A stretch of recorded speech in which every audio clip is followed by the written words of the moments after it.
Chapter 1382. Although he was calling her his wife, there was no intimacy between them. Instead, there was an indescribable sense of malice. Li Jinan frowned. Judging from Shenluo An's expression, it was obvious that he had come with ill intentions. Yi Yuyu's expression was one of resistance. She looked at him pleadingly and said, "GM Li. Help me. I beg you. I advise you to mind your own business. Since you have nothing to do with her, you'd better turn around and leave now." Shenluo An walked toward Yi Yuyu. "Third young master Li, you don't have to worry about us." Yi Yuyu stepped back and said, "Shenluo An, you weren't like this in the past. If you wanted to take revenge on me, you've already done it. What else do you want? Please, let me go, please."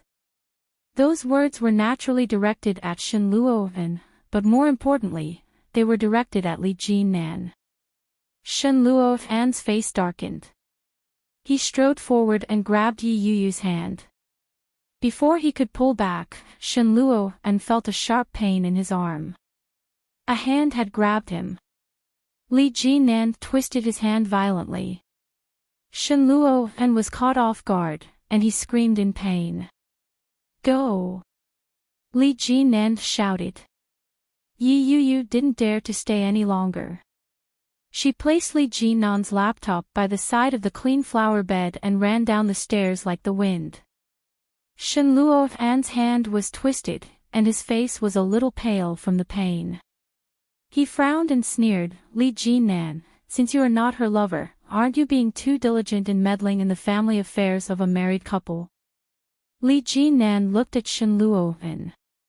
Li Jinan's face darkened. In a low voice, he said, "Miss Yi is my employee. In my company, I have to be responsible for her safety." He turned his head and saw that Yi Yuyu had already walked far away. Only then did he release Shenluo An.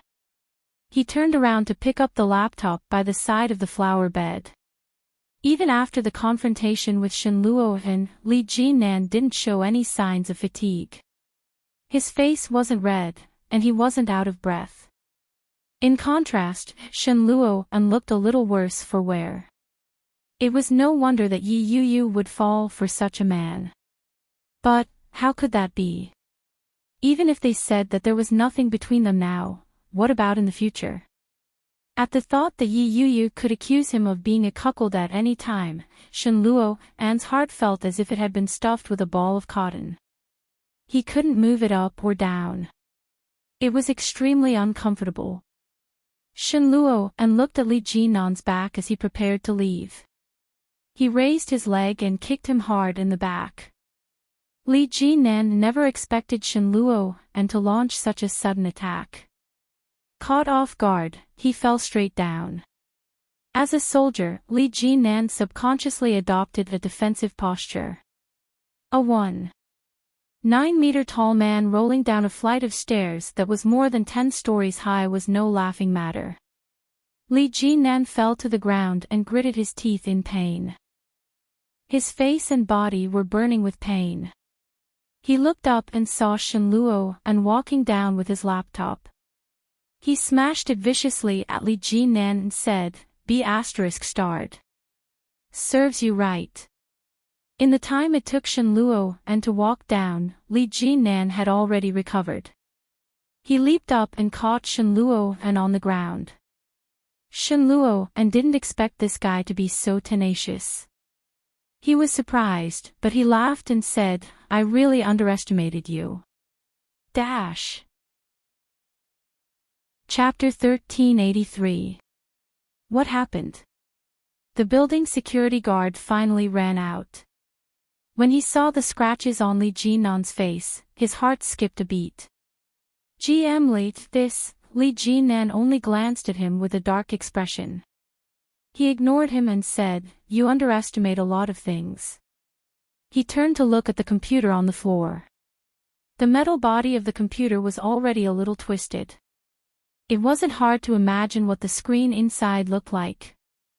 Liquid flowed down from his forehead, and Li Jinnan's vision was quickly obscured. He wiped it with his hand and said, "How long do you think I'll be locked up for intentional assault and damage to personal property?" Shen Luo and made up his mind and laughed coldly. "You dare to send me to the police station? See if I dare." Li Jinnan pressed him down and turned to the security guard. "Get me a rope." The security guard felt guilty and quickly did as he was told. The police station was right next to the building. Li Jinnan opened the door with familiarity and walked in. Very quickly, the police inside looked over.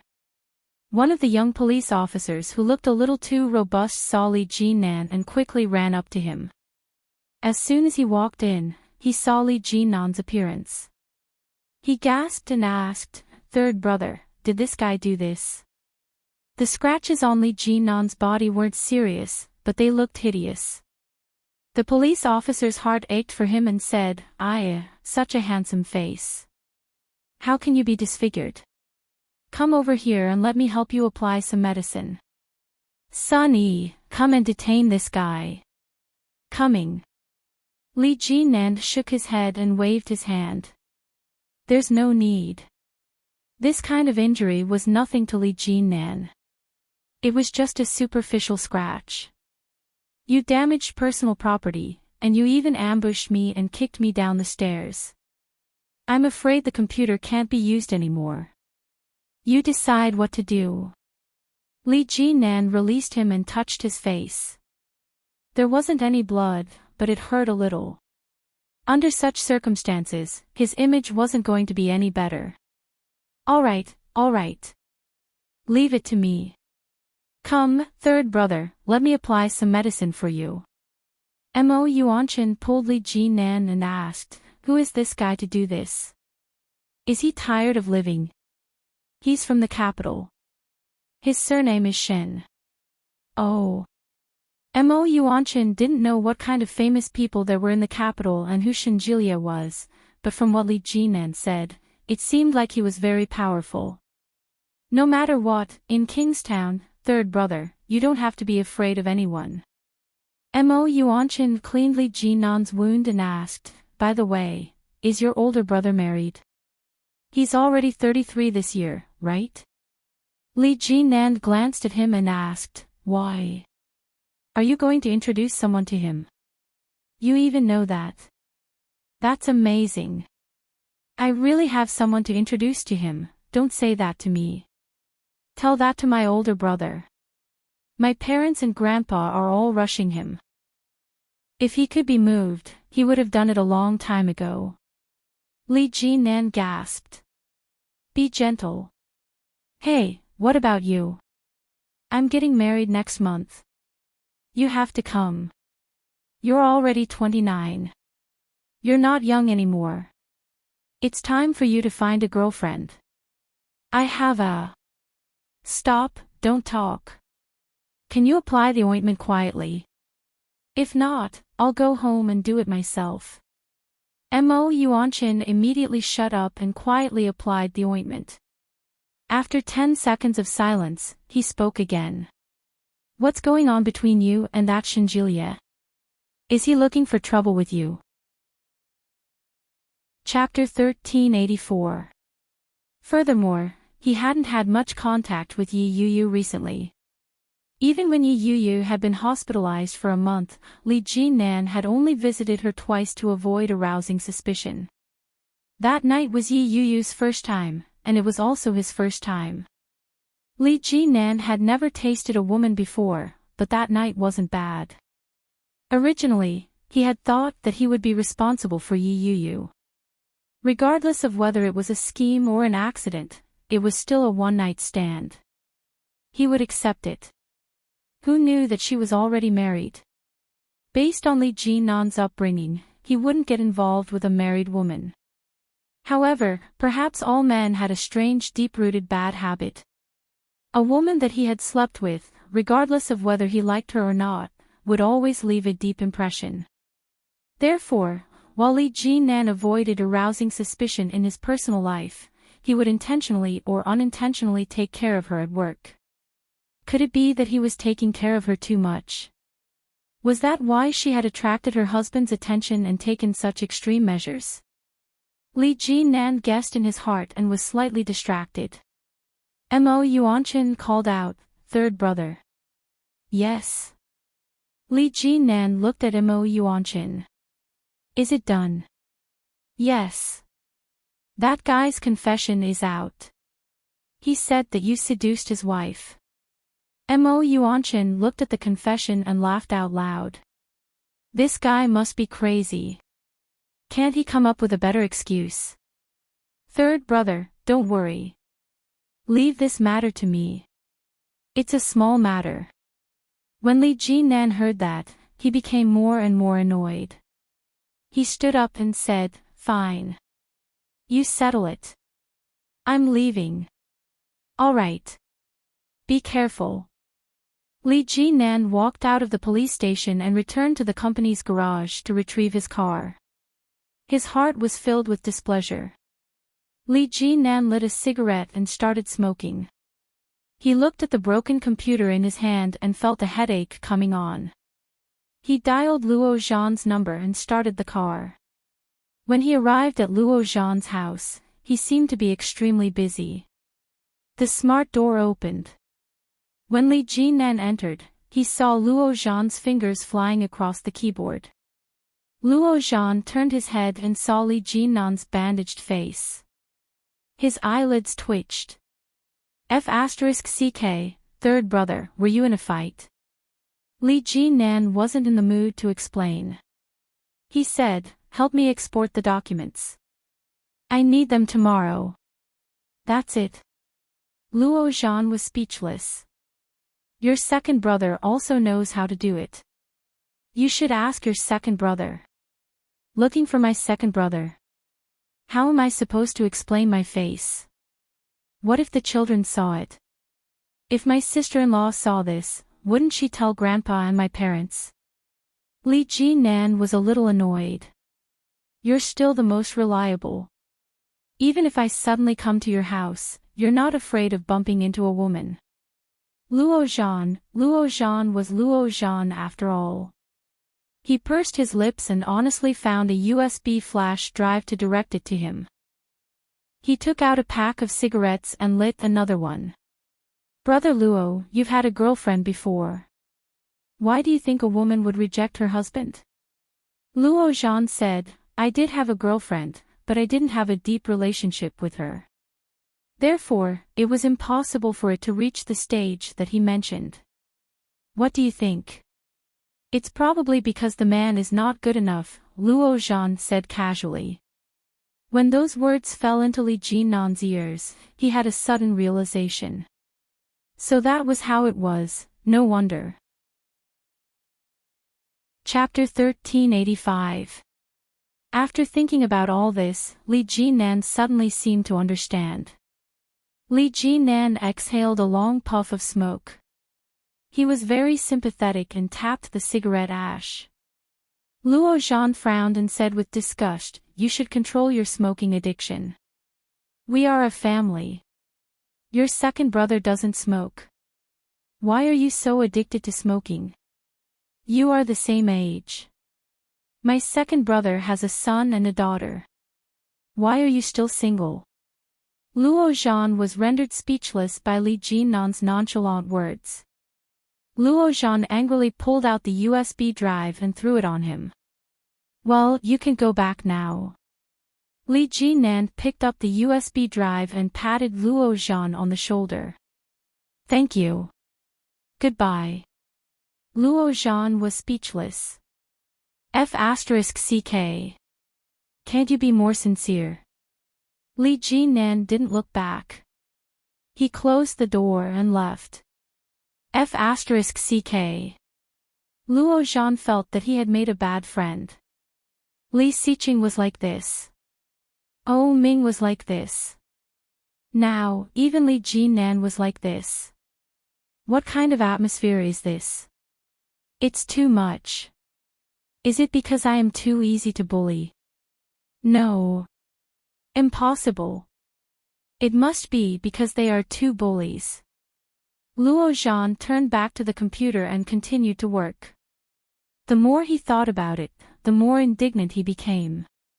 He picked up his phone, opened his WeChat Moments, and posted, "I made a bad friend." As soon as he posted it, he received a like. It was from Yu Lily. She also commented, "Ha ha ha ha. Did you get cheated by Chanchan's husband again? Did you just find out that my husband is a good friend? F***ck. Oh Ming and Li Xiqing are the same. Jackals of the same tribe. No one is any better." When he was about to reply, Su Qianxi also liked it and replied to Yu Lily, "I wanted to say that I was cheated by your husband. You're the bad guy. Sister-in-law, oh, your husband is bad. My husband is a good guy. Sister-in-law Lao Air, go away. My husband is at home. He didn't do anything. Don't wrongly accuse him. Sister-in-law, oh, my husband is also in the capital. He didn't do anything. Who is it?" Su Qianxi and Yu Lily stopped arguing and replied to Luo Zhan in unison, "Who is it?" Luo Zhan was still watching with great interest, but all of a sudden, the spearhead turned to him, and he began to panic. When she was about to reply to Li Lao San, Yu Lily replied, "Is it Louis Han?" Su Qianxi thought, "It's hard to say. That guy is not a good guy, ha ha ha." Luo Zhan laughed out loud. Louis Han was unjustly accused. Luo Zhan had just typed a few words, all guessed wrong. Just as he sent out the message, another comment appeared. Louis Han, Sister-in-law oh, replied to Louis Han, "Tell me, did you do something to Luo Zhan?" Second sister-in-law, replied to Louis Han, "You must have done something bad again." Louis Han, aggrieved, "Who did I offend?" When Luo Zhan saw Louis Han's reply, he couldn't help but stare at it for a while. Long time no see, Louis Han. Other colleagues also liked it. Some gossipy people asked him what happened, but Luo Zhan was not in the mood to reply. He dropped the phone, turned his head, and continued to work. But just as he put down the phone, he heard his phone ring. "Louis Han, are you free tomorrow? Let's go play together." Luo Zhan looked at the message and thought he had read it wrong. He picked up the phone and looked at it several times to confirm. Chapter 1386. Luo Zhan almost screamed. Looking at the only line of words on the phone screen, his heart was beating faster and faster. Go out tomorrow. Where to go? Who will be there? How many people? Just the two of them. Countless thoughts flashed through Luo Zhan's mind, but after thinking about it, he replied slowly, "What time tomorrow? I'm a little busy during the day. I have a case to do, so I'm working overtime." Louis Han, tomorrow night. There are a lot of friends, many of whom you know. Let's go together. Oh, a lot of friends, and they all know each other. Luo Zhan was a little disappointed. After about a minute, he replied, "Okay. Whatever, let's go. We haven't seen each other for a long time." Luo Zhan put down the phone, turned his head, and continued to work. Time flew by. Luo Zhan had a day of meetings, and he was a little tired. But thinking of the date tonight, he calmed himself down. After tidying himself up, he asked Louis Han for the address. It was a bar. There were many people there, and people in Louis Han's company liked to go there to have sex. There were many beautiful women and handsome men there, and the business was very good. Luo Zhan had always heard them talk about it, but he had never been there. He drove there with the GPS. As soon as he entered the bar, a beautiful woman with a slender waist came up to him, with a charming smile on her face. Luo Zhan saw the smile, and the woman was looking at him, so he smiled back subconsciously. But who knew that the beautiful woman would smile like that, and she would come to Luo Zhan and say, "Why haven't you come for a long time? I miss you so much." Then she hooked one leg and hugged Luo Zhan with one arm. Luo Zhan was shocked and said, "What are you doing?" Seeing Luo Zhan's reaction, the beautiful woman laughed and said, "Don't you know me? Last time, we went to the Shangri-La Hotel. Tonight, let's go, Hearing this, Luo Zhan knew that it must be Luo Ran's romantic debt. Pushing the beautiful woman away, Luo Zhan said seriously, "Beauty, you have the wrong person. The person you know is my twin brother. I don't know you." The smile on the beautiful woman's face froze, and she pushed Luo Zhan charmingly. "You're so annoying. Just say it. What are you pretending for? What's wrong? Do you have a new prey you like? Do you want me to help you as your little sister?" Luo Zhan replied. "No, I'm here to find a friend. I'll talk to you later. Bye." With that, he slipped away. The beauty was flustered and exasperated. "Damn you, stinky man. You don't want me anymore after just one time. It's not that cheap." Luo Zhan only felt as if there were needles on his back.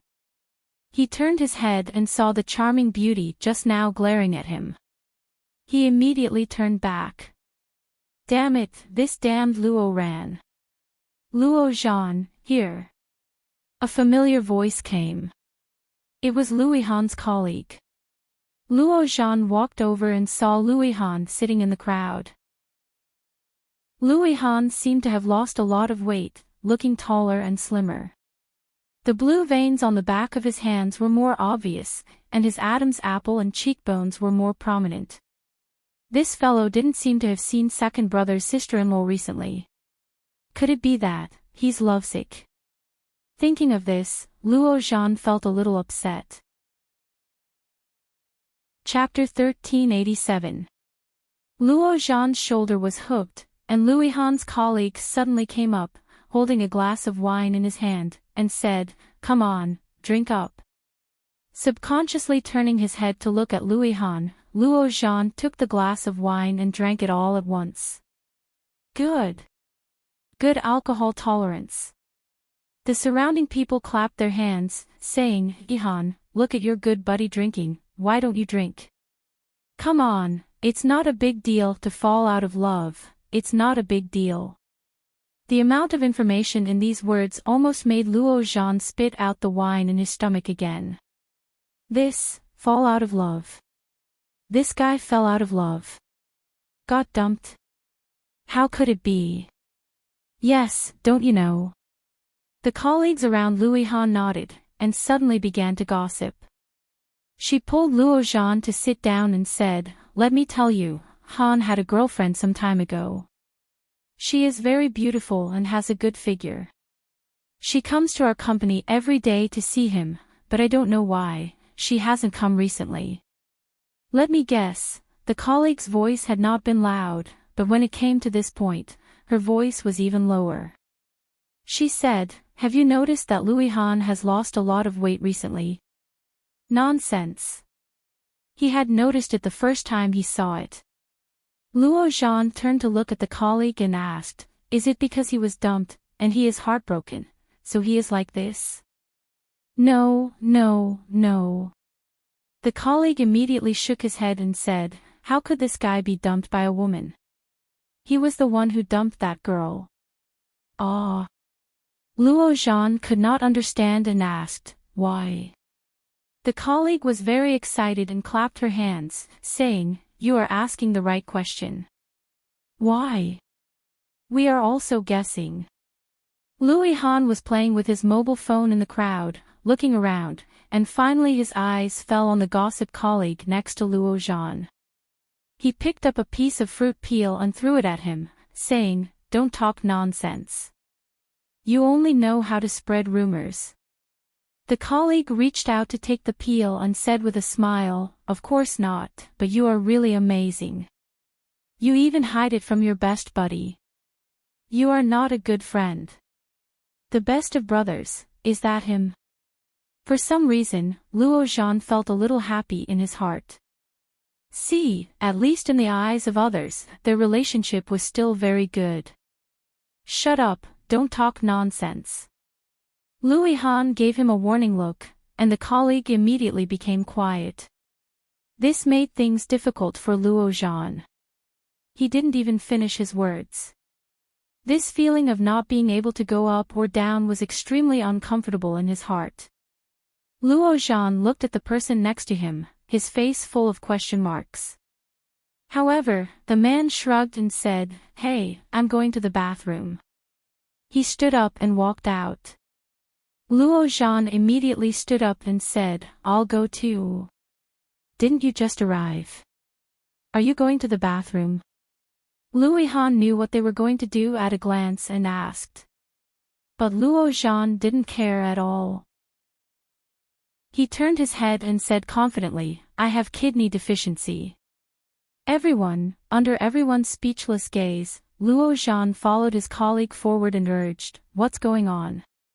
The colleague turned to look behind her and said, "Ever since Ihan had that girlfriend, he's been getting thinner and thinner.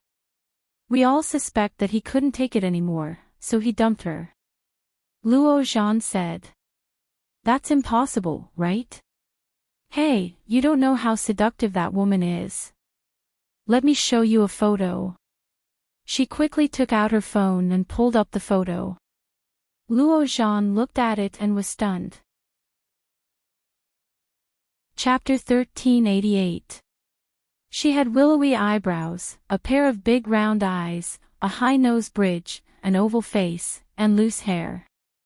She looked pure and beautiful. She was a great beauty. At first glance, she looked a bit like the wife of his second brother. Was this a coincidence? No way. Luo Zhan had seen Louis Han's feelings for her clearly over the years. He should just be looking for a substitute. Seeing that Luo Zhan did not speak, the colleague only thought that he was stunned by the beauty of the woman in the photo and sighed. "I have to say that this woman is really beautiful, but she is also very playful. At first glance, you can tell that she is a strong woman, so Louis Han can't stand it." In other words, they had slept together. Luo Zhan felt uncomfortable. Staring at the photo, he pretended to ask casually, "How is her personality?" "Personality? Quite wild and hot. I like this type. However, I can't flirt with my friend's wife, or I will." Luo Zhan could not listen anymore, turned around and walked back. "Hey, okay, I will stop pretending. Why are you running?" The colleague shouted behind Luo Zhan. Luo Zhan's mind was full of that face. That face was indeed somewhat similar to Su Qianxi's. Quite wild and hot, that was to say, it was not the same as Su Qianxi. Su Qianxi's character was very gentle and well-behaved, and she was always with his second brother. So, did Louis Han break up with her because of this? Because the girl's character was actually not the same as Su Qianxi's, so Louis Han felt that he had found the wrong substitute, so he broke up with her. Why did Louis Han lose so much weight during this time? Was it because of a bad appetite?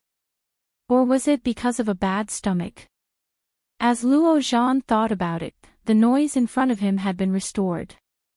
Looking at the red lights and green wine in front of him, the hot women coming and going, and the frivolous playboys, Luo Zhan found that he was deceiving himself.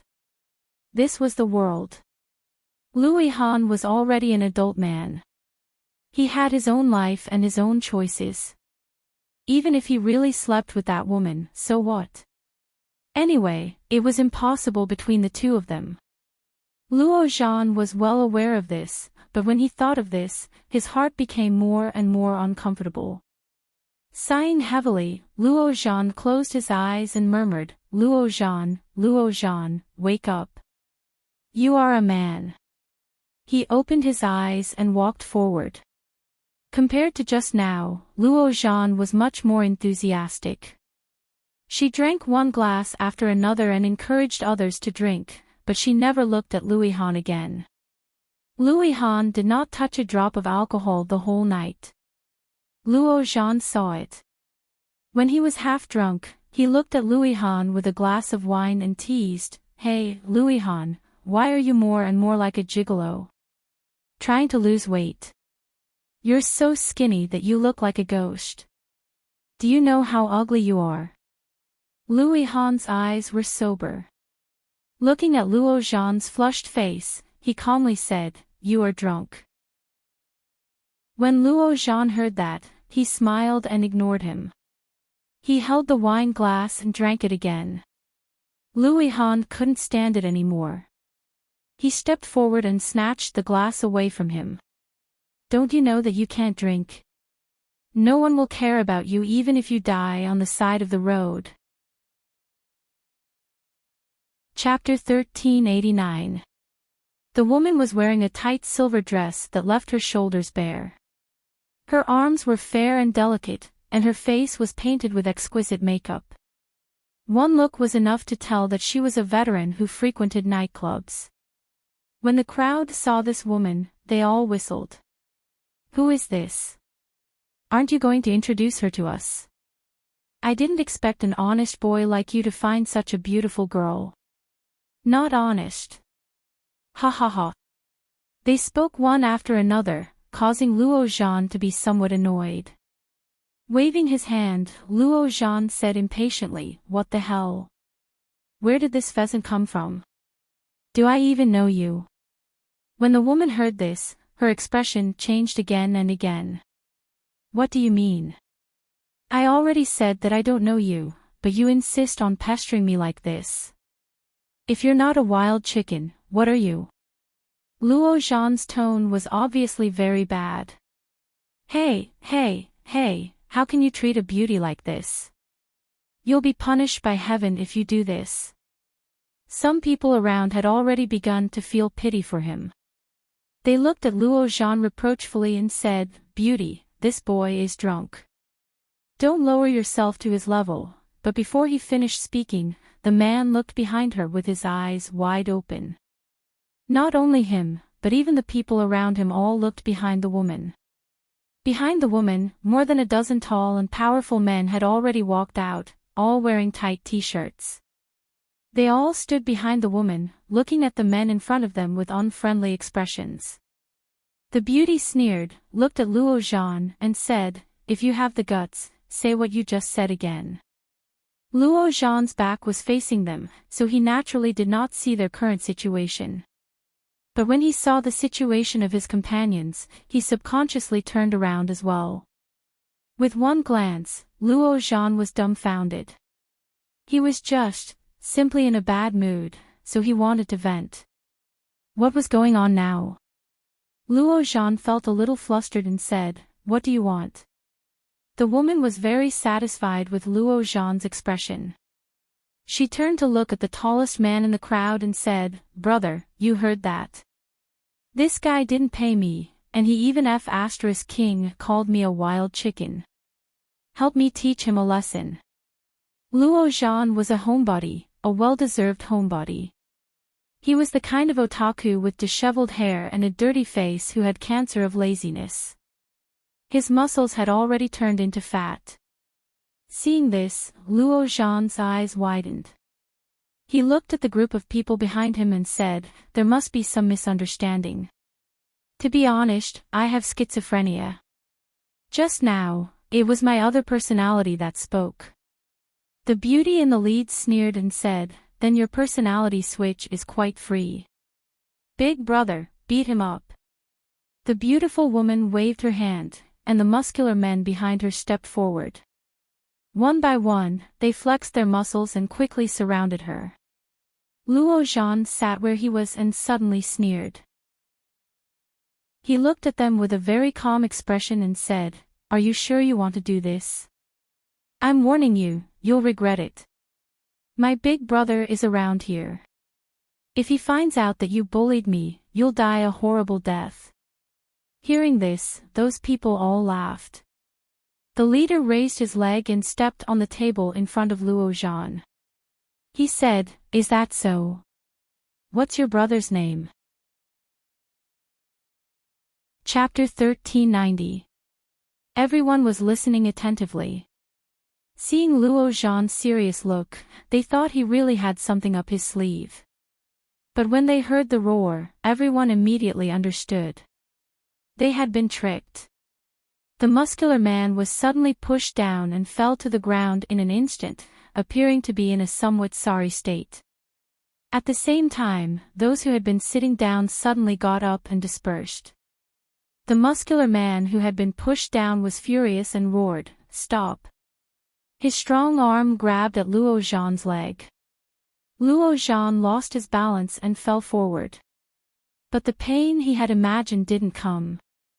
Instead, he fell into a soft and pungent embrace. Luo Zhan's lips kissed the breasts of the beautiful woman. The soft and fragrant touch would have made any man's heart flutter.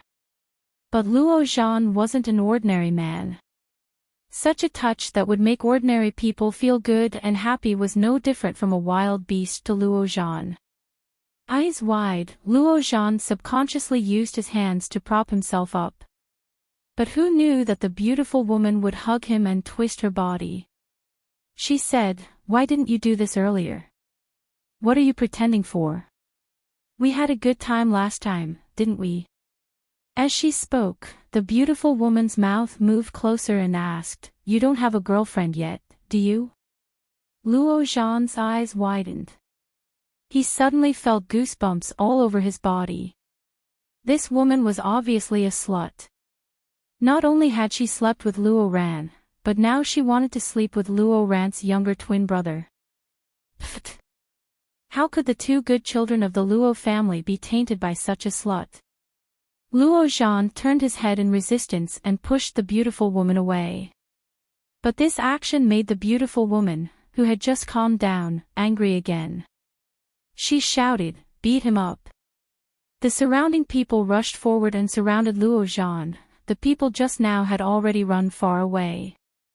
Fortunately, they didn't chase after them. The target of that group was Luo Zhan. "Hey, we just left Luo Zhan behind like this. Isn't that bad?" "No, that woman is obviously interested in Luo Zhan. Maybe she wants to develop a relationship with him. But Luo Zhan doesn't seem to like that woman. Will he really develop a relationship with her?" Besides, Luo Zhan's words were so harsh just now. It's really easy to get beaten up. "Shall we go back and have a look?" The sounds of discussion could be heard. Luo Han panted and stopped. He looked at his friends and said, "I'll go back and check. If I don't come back in 5 minutes, call the police and come back together. Do you understand?" "It's okay, I guess. Luo Zhan is very clever." "I think so too, and that woman probably can't bear to do anything to Luo Zhan. At most, she will drag him to get a room, ha ha ha." When Luo Han heard that, he suddenly felt a little guilty.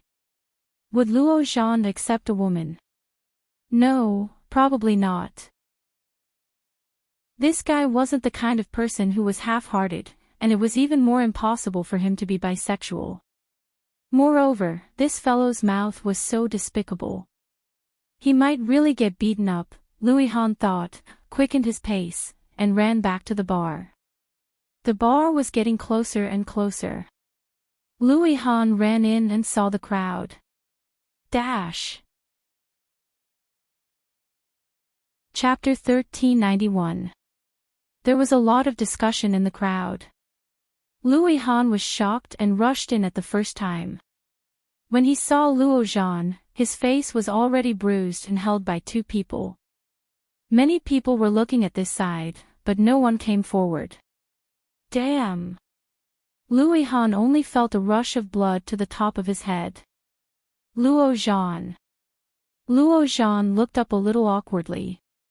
His lips were bruised and swollen. Seeing Luo Han's livid face, he actually felt a little happy. Resisting the pain on his face, Luo Zhan twitched the corner of his mouth and said with a slightly teasing look, "What are you doing?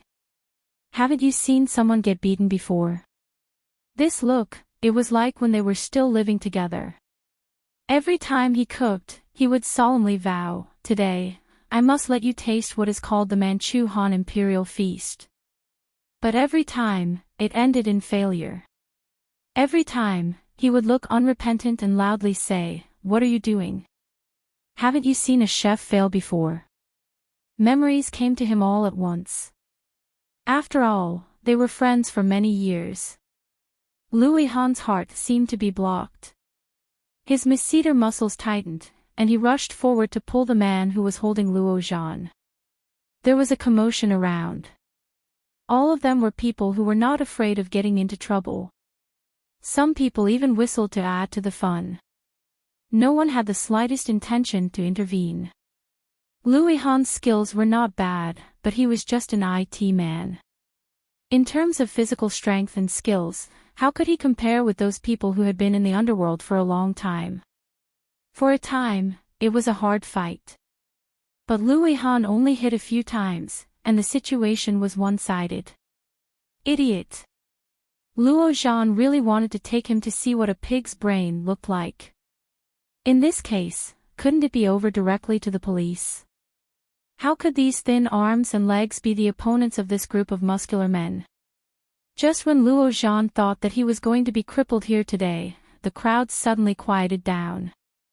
"Don't move. Police." Although at the beginning, the person who fell in the bar was Luo Zhan, but later, compared to Louis Han, Luo Zhan's injury seemed to be much lighter. The two were sent to the hospital by their colleagues. After a simple application of medicine, the colleagues went home, while Louis Han and Luo Zhan squatted at the door of the hospital and did not move. No one said they would leave first. The moon tonight seemed to be exceptionally round and bright. Luo Zhan looked at the sky. It was dark, and a few scattered stars were far away from the moon. They were so faint that they were hard to see. The weather of early summer was neither hot nor cold. The two of them sat on the steps and listened to the chirping of the insects around them. They did not move for a long time. "I'm sorry, I've implicated you." Luo Zhan didn't look back and said in a flippant tone, "That woman is my brother's mistress. She mistook me for my brother. Damn, I was almost dragged to the hotel. Fortunately, I was quick-witted. Otherwise, my wife would not be able to enjoy my virginity in the future." Alas, tonight was so thrilling. Luo Zhan had a look of lingering fear. He exhaled and said, "But why did you come back in one piece? They would let me go after beating me up a few times. After all, with my looks, they wouldn't bear to beat me up too much. You're different. You're ugly from head to toe. Who else would they beat if not you?" Louis Han turned to look at Luo Zhan and suddenly laughed. "Why are you so shameless?" His tone was relaxed, just like before. Luo Zhan was stunned and turned to look at Louis Han. Seeing his eyes that were as bright as the night stars, Luo Zhan's lips twitched, but it hurt so much that he sucked in a breath. "Damn, I'm going back. I don't want to accompany you to feed the mosquitoes." Chapter 1392. When Luo Zhan heard that, he suddenly laughed. He turned around and walked toward the parking lot of the bar. Raising his head, he glanced at the hazy moon above his head. It seemed that the weather was pretty good. 2 days passed, and Li Jinan didn't appear in the office. Yi Yuyu went to work and got off work every day, but she didn't hear any mention of Li Jinan from her colleagues. It wasn't just Li Jinan. Even Shen Luo and didn't appear again. The past 2 days had been unbelievably quiet. It was as if the previous episode had been nothing more than a minor accident. Yi Yuyu got off work as usual. A colleague that she was close with, Xiao Su, came up to her and asked, "Yuyu, do you want to go shopping with us?" Xiao Su was a very pretty girl. She was very popular in the office. Yi Yuyu had a good impression of her. When she heard that, she remembered that it had been a long time since she'd gone shopping. She nodded her head and replied, sure. Xiao Su's eyes immediately turned into crescents. She happily said, let's go eat then. I haven't bought clothes in a long time. Come on, let's eat our fill before we go shopping. She affectionately went up to Yi Yu's arm and said, you're a celebrity. You'll definitely have better taste than I do. Yi Yu worked at the office with the mindset of learning. Everyone in the office was aware of Yi Yu's identity as an artist. They all treated her with adoration and affection. It was perfectly normal for Xiao Su to say that. But, when those words fell into the ears of some people, they undoubtedly sounded like flattery.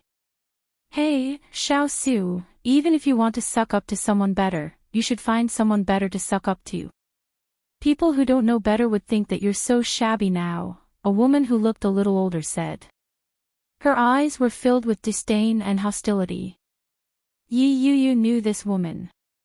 She and Xiao Su were from the same department. The two of them were competitors for the same position, and their results were often about the same. The difference wasn't huge. All along, Xiao Su had a good relationship with the department. It was only with this woman that she was at loggerheads with. Xiao Su obviously didn't like this woman either. She snorted coldly, it's none of your business who I want to be friends with. You're just a dog trying to catch a mouse. When she was about to turn around and leave, she heard the man say, we are all colleagues. I just don't want you to lose too badly. At first, everyone thought that there was something between her and the CEO. After all, that kind of popular role was something that all the popular stars wanted, but no one could get it. But it was given to such a half-new and half-lukewarm artist. I just didn't expect that. The man held the briefcase and sneered as he passed by Xiao Su. Xiao Su was a little angry and said, why are you so dark in your heart? Yu got in through a proper audition. Her acting skills are much better than that thigh you hugged. It's just that her luck wasn't that good. Who would have thought that they would encounter such an accident during filming? Little Sue's heart ached a little. Yu didn't give up on herself. She even came to the company to study. She's much better than you. The man's face was full of disdain. Idiot. With that, he walked away with his head held high. Halfway down the stairs, a rather inconspicuous Land Rover stopped in front of them. The car window was rolled down, revealing the slightly scarred and resolute face inside. He turned to look at Yi Yu and said, get in. Dash. Chapter 1393. Xiao Su and the girl who had just spoken were shocked. They looked at her in disbelief. Li Jinan sat in the car calmly. The scab on his face had already formed a scab. It was eye-catching on his clean and handsome face. Yi Yu was shocked to see Li Jinan like that. When she heard that word, she looked at the two colleagues beside her. At that moment, it wasn't just the two of them. Even the passers-by were looking at Yi Yu strangely. Yi Yu felt a chill down her spine. She braced herself and asked, GM Li, is something the matter? When Li Jinan heard that, he only glanced at her and repeated, get in the car. With her colleagues watching, Yi Yu was a little reluctant. If I get in the car at that moment, what will my colleagues think? Will they think that I'm Li Jinan's mistress? Just as Yi Yu was deep in thought, Xiao Su nudged her and said, Yu, GM Li is calling for you. Hurry up and get in the car. Shen is nearby. Li Jinan didn't say his name. The look he gave her was unreadable. I could only get the police to keep him in custody for 48 hours. He was released last night. Yi Yu was stunned. Her heart skipped a beat. She instinctively looked to her left and right. Yi Yu naturally knew who Shen Liangchuan was referring to. No wonder she hadn't seen Shen Luohan for the past 2 days. He had been detained by the police. She knew that Shenluo and wouldn't let it go so easily. Get in the car. This is the last time. Li Jinnan's voice was low. As he spoke, he started the car. Yi Yuyu's heart skipped a beat. She turned to look at Xiao Su apologetically and said, "I'm sorry. Let's do it another day." With that, Yi Yuyu opened the front passenger door and got in. Without waiting for Yi Yuyu to fasten her seatbelt, Li Jinnan stepped on the accelerator and drove forward. The car was big, but the air pressure was a little low. Li Jinnan drove a little fast. Yi Yuyu fastened her seatbelt, but her heart couldn't stop racing. "Miss Yi, do you love your husband?" Li Jinnan asked without turning his head as he placed both hands on the steering wheel. Yi Yuyu never expected that the first thing she would hear from Li Jinnan after getting into the car would be that. When he buckled his seatbelt, the sound of the buckling was especially loud. She looked up at Li Jinnan. His side profile, which was usually almost perfect, now had a few scratches and scabs. He still looked a little out of place. Sensing Yi Yuyu's shocked gaze, Li Jinnan turned his head to look at her. He quickly averted his gaze and looked straight ahead. Yi Yuyu was still in a state of shock. It took her a long time to regain her composure. She mumbled, "GM Li, why do you ask? Your husband is sick." Li Jinnan was concise and to the point. "I can tell that he's a little out of his mind. I see that you're often in Kingstown. Even when you were hospitalized, he didn't come by more than a few times. I heard from your sister that you don't have a good relationship with your husband. Is it a marriage of convenience? Marriage for show, in other words, marriage for show. It usually occurs in homosexuals and people with high status who have hidden diseases. This kind of person needed a partner to maintain their image in society, but there would be no love or sexual relationship with the partner they married. The other half of such a person was very pitiful." Chapter 1394. Wasn't their marriage just a marriage of convenience? Apart from the marriage certificate, there was no other relationship between her and Shenluo, and that was similar to that between husband and wife. Nothing at all. The love of the past also slowly dissipated along with the coldness he had been showing all this time. Yi Yuyu's eyes were filled with sorrow. The smile on her face was filled with indescribable bitterness. Li Jinnan took in her expression clearly. Very quickly, he turned his head back and slowly said, "Get a divorce. Marry me." If Yi Yuyu had only been shocked a moment ago, then she was now terrified. She looked at Li Jinnan in disbelief. It was as if she was looking at a lunatic. Li Jinnan drove steadily. His voice was magnetic, but his tone was cold. When he said those words, his face didn't show much emotion.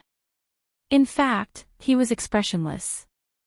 "This must be a joke, right?" Yi Yuyu was a little frightened. She laughed dryly and said, "GM Li, please don't make such jokes."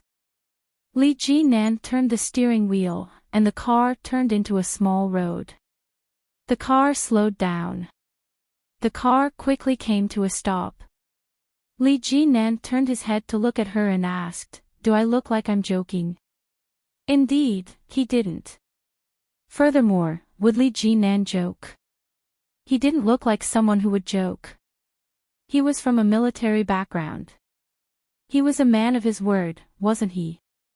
But why would Li Jinnan have such thoughts? Yi Yuyu felt a little frightened. She looked at Li Jinnan without saying a word. Li Jinnan looked at her. He took out a pack of cigarettes and slowly lit one. Yi Yuyu stared at the orange-red flame that burned the tip of the cigarette into ashes.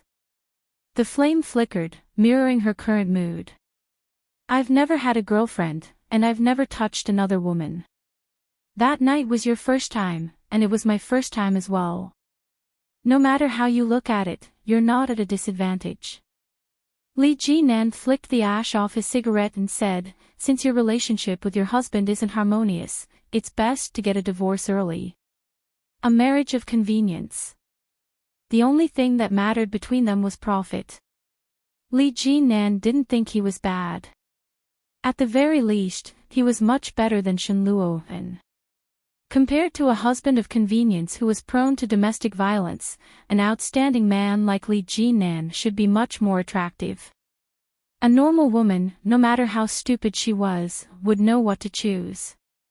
Li Jinan was very confident. He didn't think that Yi Yuyu would reject him. When Yi Yuyu heard those words, she felt a little uncomfortable. Because it was her first time, and because she had never had sex with Shen Luo, and before, he felt that she was acceptable, so he felt that he could marry her. Was that what he meant?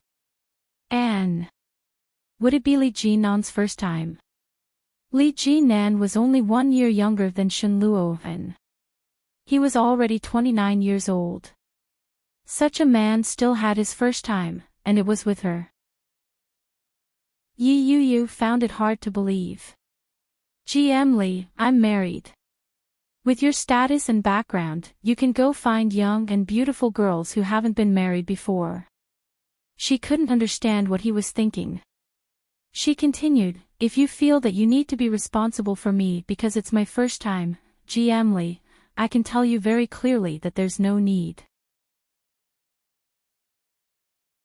Chapter 1395. Equality. Yi Yuyu stared at the side of his face in a daze. The wind from the window was rather strong. Li Jinan's eyes were squinted by the wind. He turned his head to look at Yi Yuyu. His red lips parted slightly as he continued, now that things have already happened, I think Miss Yi is very suitable. Very suitable. Does that mean they are very compatible in bed?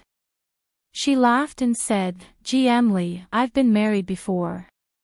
That's already unfair to you. Furthermore, I don't think we're suitable for each other. Your status is too high, and your net worth is too high.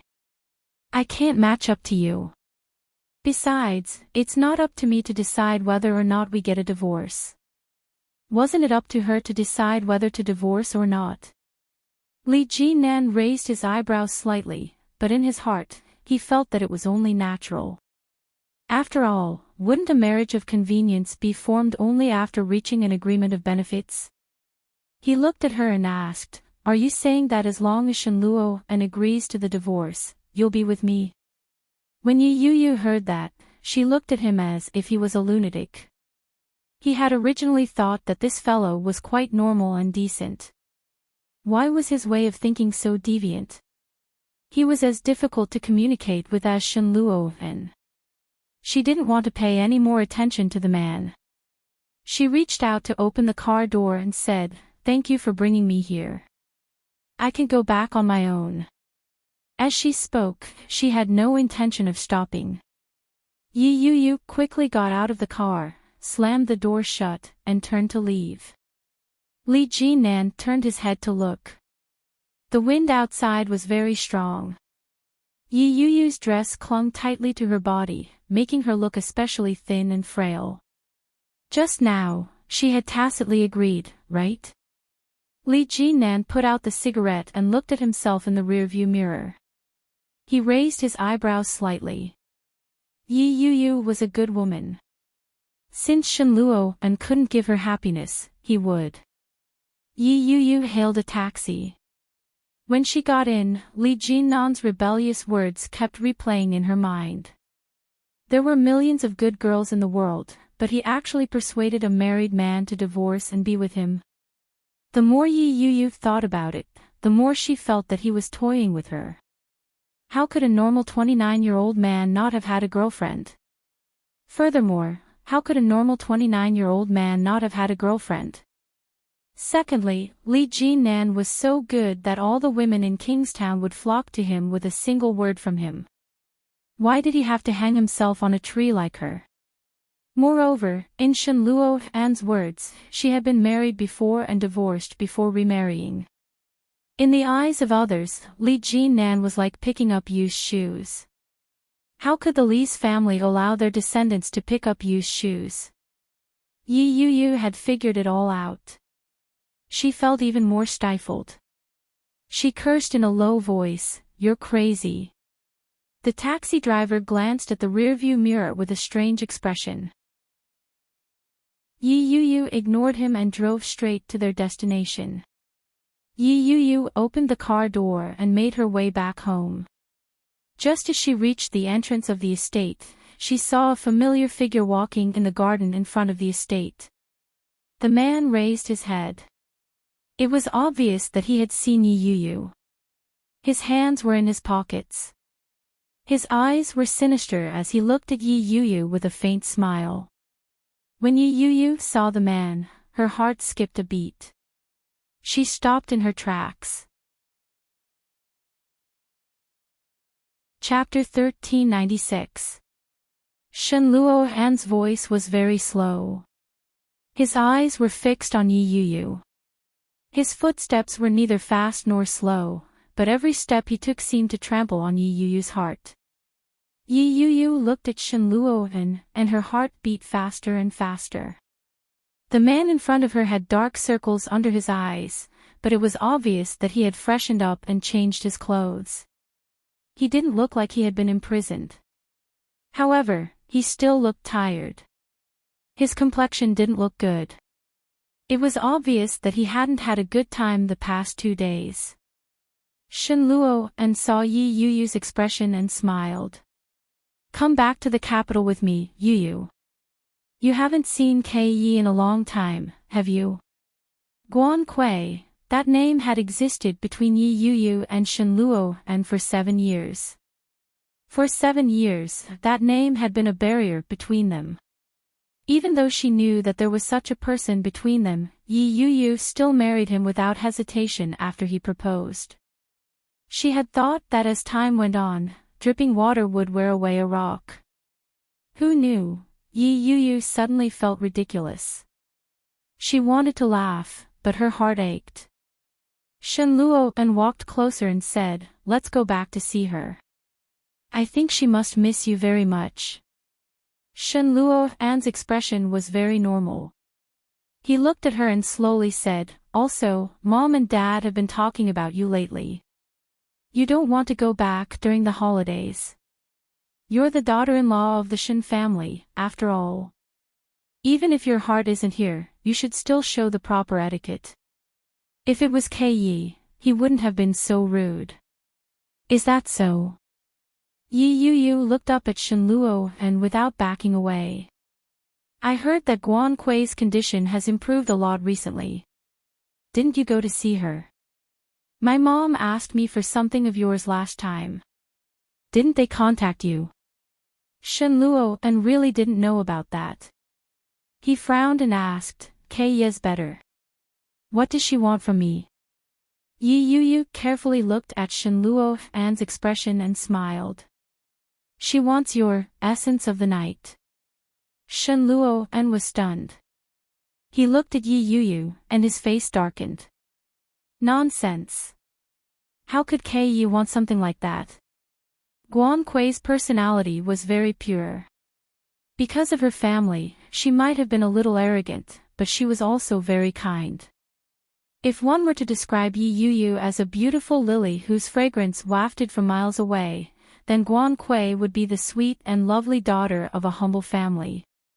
She was a jasmine that people couldn't help but love. She exuded an elegant and enchanting temperament from head to toe.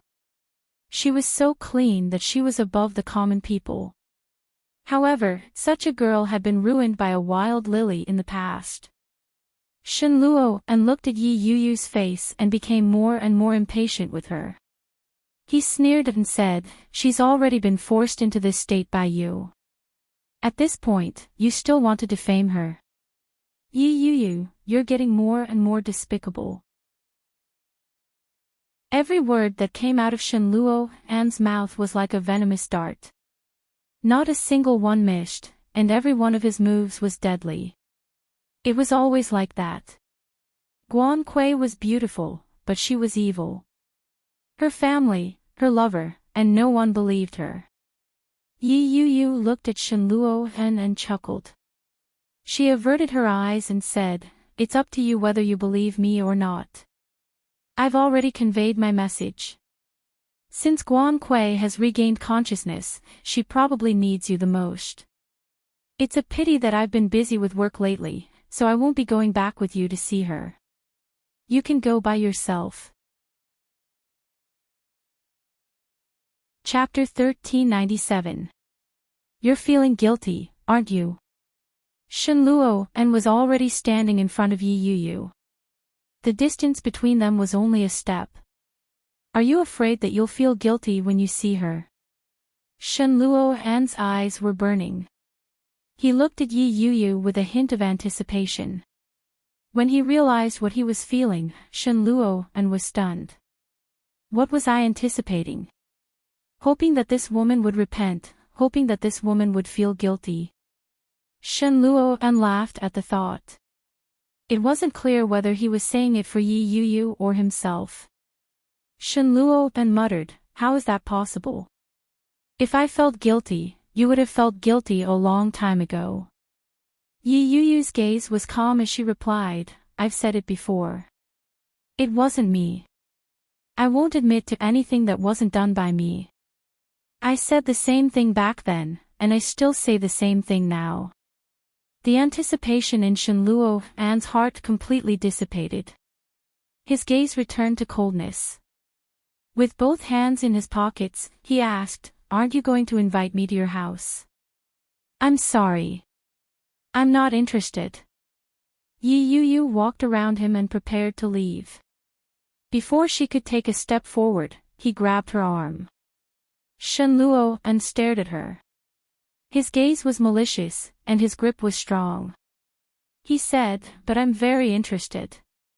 We've been married for more than half a year, and we haven't slept together.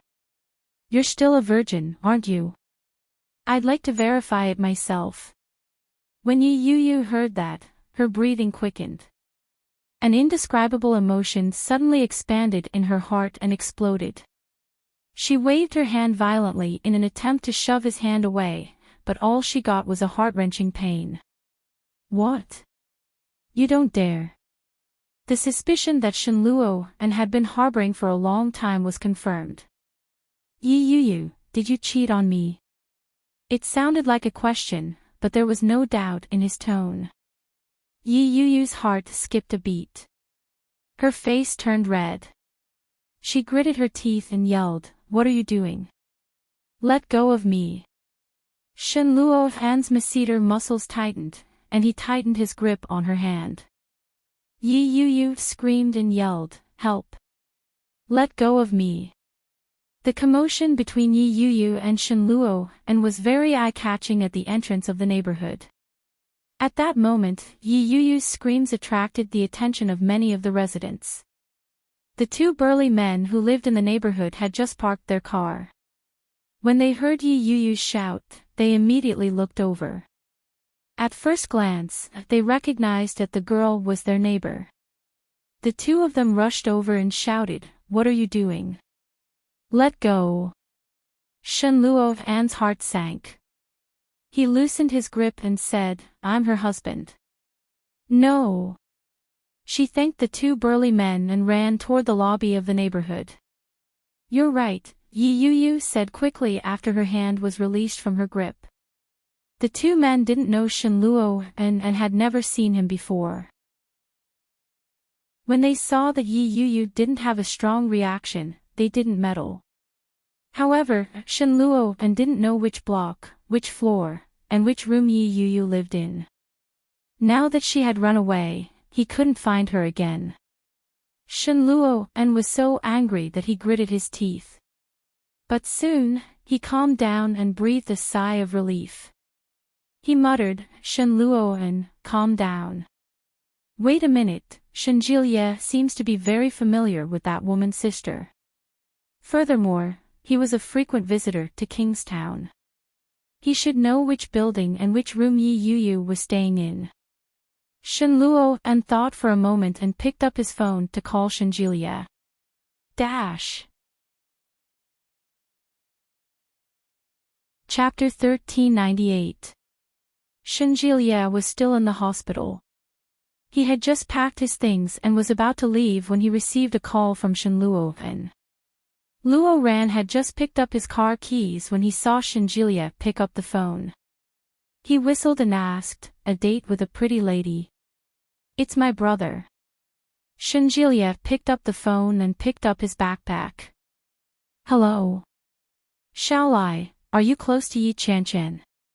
Shenjilia was surprised to hear Yi Qianqian's name from Shenluo Han's mouth. As he walked, he asked, "What's wrong? How do you know Yi Qianqian? I need to talk to her about something. Do you know where she lives? Give me the address." Shenjilia felt a little strange. Shenluo and has something to talk to Yi Qianqian about. Why does it sound so mysterious? Yi Qianqian hates Shenluo. Is he going to cause trouble for Yi Qianqian? Shenjilia was silent for a moment before saying, "I have a good relationship with Qianqian, but she's always moving. I don't know where she lives now. She used to live in Jinlonggang. Do you want to go there and take a look? Building 305. Go take a look. Jinlonggang." Shenluo and looked up at the entrance of the neighborhood. The words Wangjiang No. 1 came into view. "Isn't Yi Qianqian living with Yi Yuyu?" Shenluo and frowned and nodded his head. "All right. Thanks. Brother, why are you looking for her?" "It's nothing. Go on with your work." "Oh, right. Our hospital recently received a special patient. Do you know who it is?" Shenjilia walked out with Luo Ran. They were already at the elevator. "I wanted to call you to tell you, but I forgot." When Shenluo heard that, he could vaguely guess what was going on. He asked, "Who is it?" "Guan Kuei." Shenjilia entered the elevator. The signal was a little bad. Shenluo heard a distorted voice coming from the other side of the phone. It wasn't clear. He could only hear the word Guan, but he calmed down and shouted, "Who? Say that again." Shenjilia secretly clicked his tongue. Why is she so agitated? "Guan Kuei. She's the good friend that you and sister-in-law grew up together. She's sister-in-law's older sister, Guan Kuei." "Guan Kuei. It's really her. Is she in your hospital now?" Shenluo Han's heart ached. The hospital where Shenluo worked was a psychiatric hospital. "Yes, she's not in good spirits, but she can recognize people. The last time I went to see her, she recognized me and asked about you. I told her that you married my sister-in-law. You told her." Shenluo Han's voice was a little solemn. Shenjilia's voice suddenly rang out, and he paused for a moment. "I did," Shenluo asked. "How did she react?" Shenjilia didn't know what to say. He said, "She looked happy, but at the same time, she didn't look too happy. After that, she was pushed away, and I haven't seen her since. I only saw her once." Shenluo was silent for a moment. He glanced at Yi Yuyu's neighborhood and said, "Help me make an appointment. I'll go visit her tomorrow." "Ah, aren't you in Kingstown? Will you be back tomorrow?" "Yes." "Oh." Shenjilia stopped in his tracks. "I'll make an appointment then. What time will you be arriving tomorrow?" 2:00 in the afternoon. "Are you alone?" Shenjilia had no choice but to turn back. Chapter 1399. Yi Yuyu looked down from the curtains. When she saw Shenluo Han's silhouette, the calm lake in her heart began to ripple. What is he doing? Yuyu. Yi Qianqian's voice suddenly rang out, startling Yi Yuyu. Yi Yuyu turned her head and said, "You scared me to death." Yi Qianqian didn't think much of it. She giggled and asked, "What's wrong with you? What are you looking at?" Yi Qianqian looked down. When she saw Shen Luoven, she got angry. "What's that guy doing here again? Harassing you?" "No, he's just here to see me," Yi Yuyu said. "Pfft. I don't believe you. He didn't even come to see you when you were hospitalized. What nonsense are you talking to me about now?"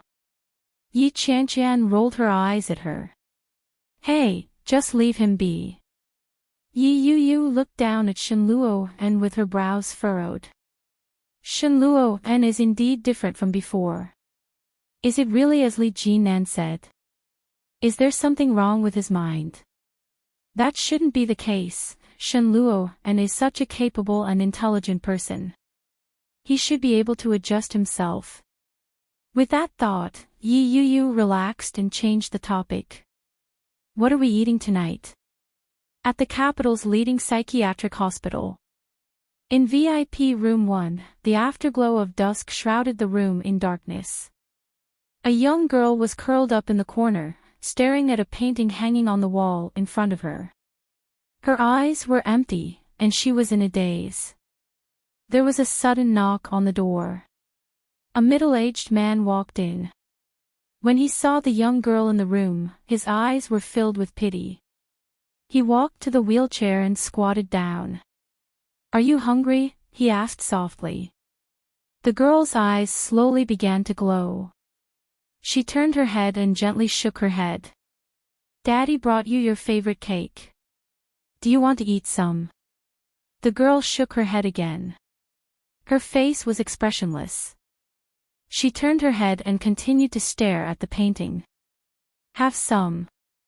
After you finish one, Daddy has some good news for you." Guan Yanhong coaxed his daughter and said, "Come and have some." Guan Kui turned her head to look at her father and gently shook her head. "I'm not hungry." Her voice was hoarse. It sounded like the friction between two pieces of wood. It was unpleasant to the ears, but when Guan Yanhong heard it, it was as if he had heard the sound of nature. "No matter what, you have to eat some. Do you want to see Shen Luofen?" Luofen, those two words, which she hadn't heard in a long time, brought a spark to Guan Kui's eyes. She asked, "Did you tell him that I've recovered?" Guan Yanhong shook his head. "No, but he must have heard about it recently. He made an appointment to visit you tomorrow. Why don't you eat something first? Make him fat so that he'll like you tomorrow." There was finally some color in Guan Kui's eyes. She looked down at the cake in Guan Yanhong's hands and asked, "Dad, is Shen Luofen married?" Guan Yanhong's smile froze as he looked at Guan Kui. Guan Kui's gaze was unexpectedly calm. Guan Yanhong looked at her for a long time before asking, "How did you know?" "With Yi Yuyu, right?" Guan Yanhong hesitated for a moment before nodding his head. Guan Kui lowered her head. Her lips curled into a smile. Very quickly, she burst out laughing. 7 years of nightmares, 7 years of tragedy, 7 years of hesitation, and 7 years of confusion. In those 7 years, Guan Kui hadn't thought about it for a single day. If she hadn't fallen off the cliff back then, would everything have been different? Chapter 1400. The best years of a woman's life had been wasted in vain. Her former lover had become the husband of another woman. Guan Kui's smile widened and she said, "Just you wait. I'll make them pay for what they owe me." Guan Yanhong's heart ached as he looked at his daughter. All he could do was smile and bring the cake to her mouth. It was the 3rd day since Ming returned to Kingstown. Yu Lily stayed with the Shen family in the capital and saw Shen Manting every day. At first, she felt a little awkward, but after a few days together, she got used to it. Although she was used to being with the Shen family, she wasn't used to living alone in the capital. Yu Lily lay on the bed with her phone in her hand and sent Ming an emoji. "Yuli, hubby," squinting smile, Yuli, moi, Yuli, Rose, Oh Ming, Yuli, squinting smile, what are you doing? Oh Ming, no one is doing it when you're not here, Yuli, Yuli, how can you be so perverted? Oh Ming, no one is perverted when you're not here, Yuli, then I'll sneak back to Kingstown, okay? What are you doing? Oh Ming, okay. I'm working. The photo was of a computer desktop with a large stack of documents. It looked like it was densely packed with words and a lot of data that Yulili couldn't understand. Yulili didn't even look at it and replied, it's past 9 o'clock, and you're still working. Oh Ming, you're not here, so I can only work. Yulili smiled and rolled on the bed with her cell phone in her arms. A silly laugh came out of her mouth. All of a sudden, Yulili stood up and clicked on a video call with Oh Ming. Oh Ming picked up quickly. In the background was the wedding photo behind his chair in his office. It seemed like he was still in the office. Yulili lay on the bed and said, why aren't you going home? Men who sleep too much will have kidney problems. Oh Ming smiled and said, don't worry. Even if I have kidney problems, I can still serve you. Yulili said. You're always talking dirty. I miss you. Oh Ming suddenly changed the topic. He pursed his lips and looked a little aggrieved. Hey, why don't I go to the capital tomorrow to look for you? This kind of life is too hard. I want to, but Grandma and Dad both said that we can't meet. Aren't we meeting now? Oh Ming chuckled. You don't have to listen to those old antiques. It's not the same, Yulili said. Not seeing each other is probably to increase the mystery. We're already so familiar with each other, so there shouldn't be any mystery left. Yulili turned over in bed and said, hey, let me tell you. Yulili turned on her gossipy mode and told him all the gossip she had heard about square dancing and the Shin family's gossips. Oh Ming nodded from time to time and listened with great interest. The two of them chatted until late at night before hanging up reluctantly. Looking at the time, it was already past 11 o'clock. Yulili's mouth was a little dry. She got up and put on her shoes to go to the kitchen to get some water. When she passed by the room next door, she heard a stifled cry. Yulili stopped in her tracks and turned her head to look. The white door was ajar, and the sound of sobbing could be heard intermittently. It wasn't loud, but it piqued Yulili's curiosity. Yulili quietly walked over and leaned against the wall, trying to eavesdrop through the crack of the door. However, the sound of sobbing was like an illusion. It was no longer there. Chapter 1401. Yulili reached out and gently knocked on the door. It was very quiet inside. It was as if the sound Yulili had just heard was really an illusion. Yulili stood there for a while. When no one answered, she turned around and prepared to leave. Suddenly, there was a soft sound behind her. She turned around and saw that the door had been opened. It was dark inside. Enchanting was barefoot and wearing a thin nightgown. Her eyes were a little red, and she looked like she had just woken up. Seeing that it was Yulili, Enchanting paused and asked, "What's the matter?" Yulili stood at the door and felt a little awkward when she heard that. She shook her head and said, "Nothing. I just heard some sounds and felt that you didn't seem very happy, so I came to take a look." Enchanting stood at the door and looked at Yulili. After a while, she said, "Thank you." Yulili was stunned and a little embarrassed. It's nothing. I'll leave first. Do you want to come in for a chat?" Enchanting's voice wasn't loud, and it was a little soft. She could hear that she wasn't in a good mood. All along, Yulili didn't like Enchanting. In fact, she was a little disgusted with her. But after a few days together, Yulili realized that Enchanting didn't seem to have any friends.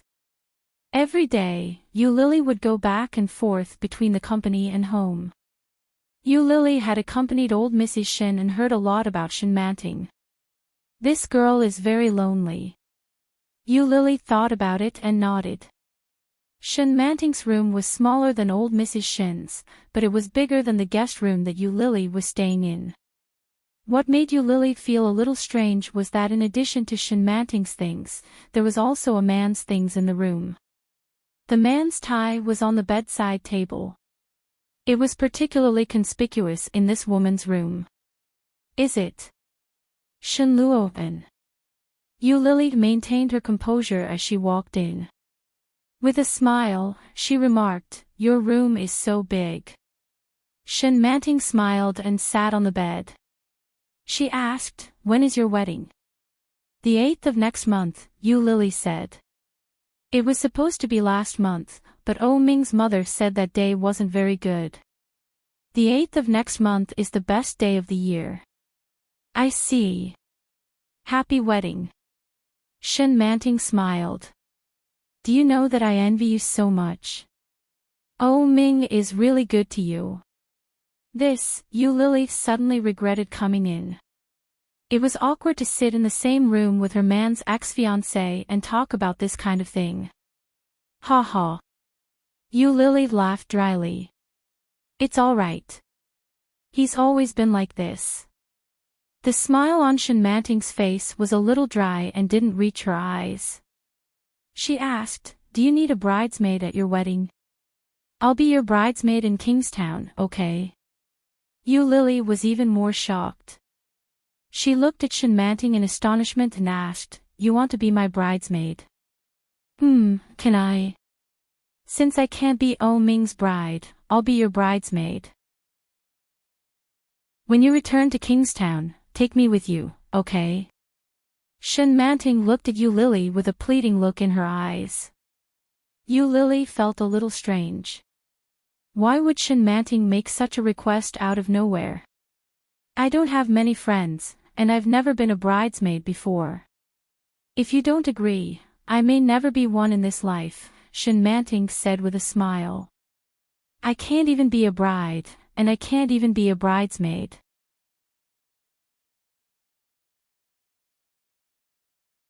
Everything was like before. She picked up her phone and booked the earliest flight to the capital. In the small park, the grass sprouted gently, and the branches were just green. The weather was also getting warmer day by day. Yi Tian pushed her wheelchair as she sat in the park.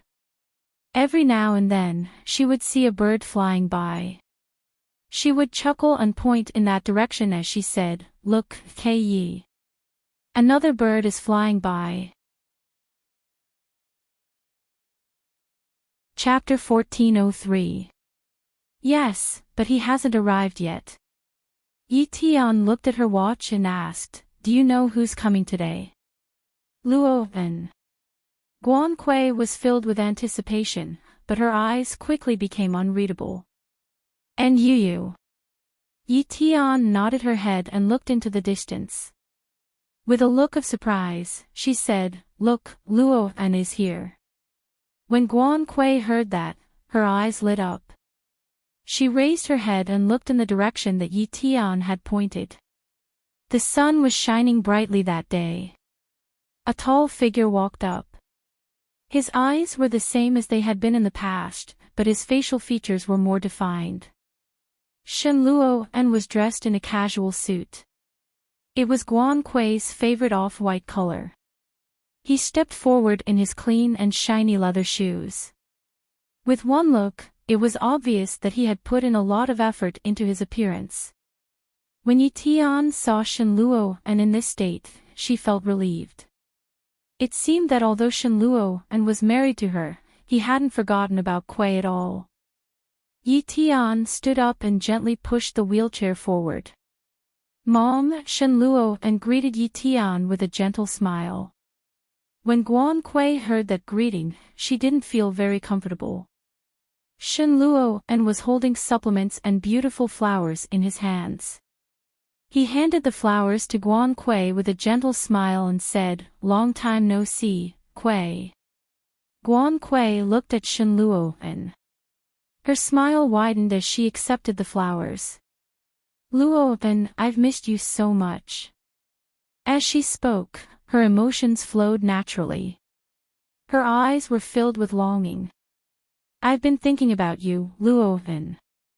Me too. Shen Luofen looked at Guan Kuei with the same expression as before. He quickly handed the supplements to Yi Tian and said, Mom, I'll take a walk with Kuei. Yi Tian nodded her head and quickly left. Shen Luofen looked at her legs. His heart ached as he asked, Are you still not healed? Guan Kuei shook her head. The smile on her face was bitter. It's good that they're crippled.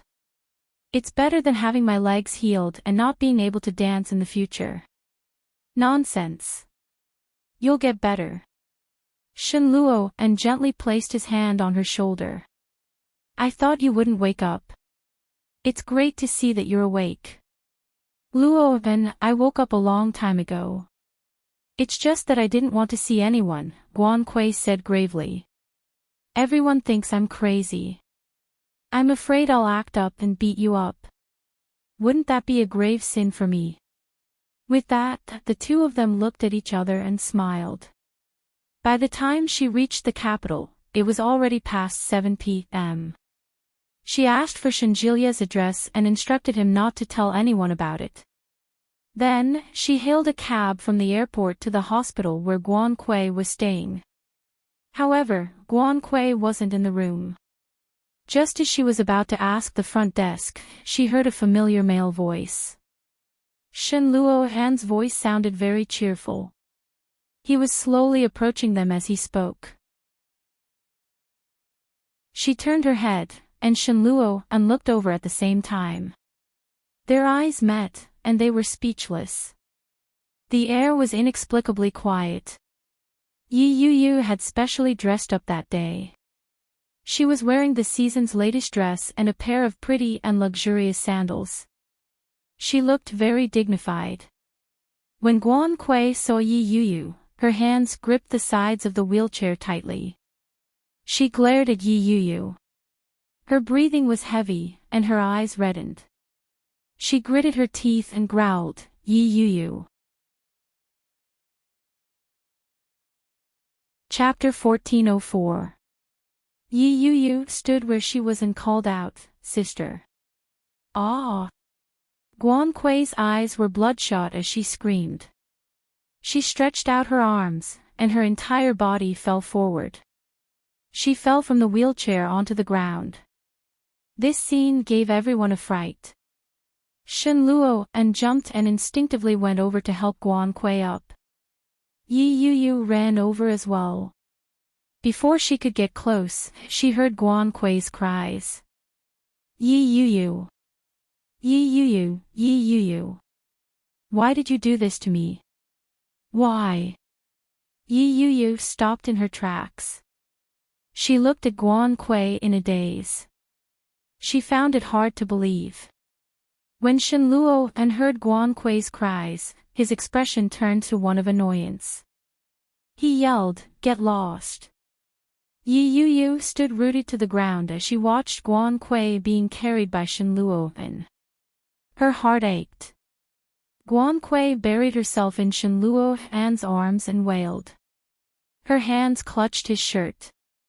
As she cried, she said, I know you like Shen Luofen, but why did you ruin my life? My life could have been as beautiful as yours. Why? Shen Luofan's grip on Guan Kuei tightened. In a low voice, he comforted her, It's okay. Don't be afraid. It's all in the past. Don't cry.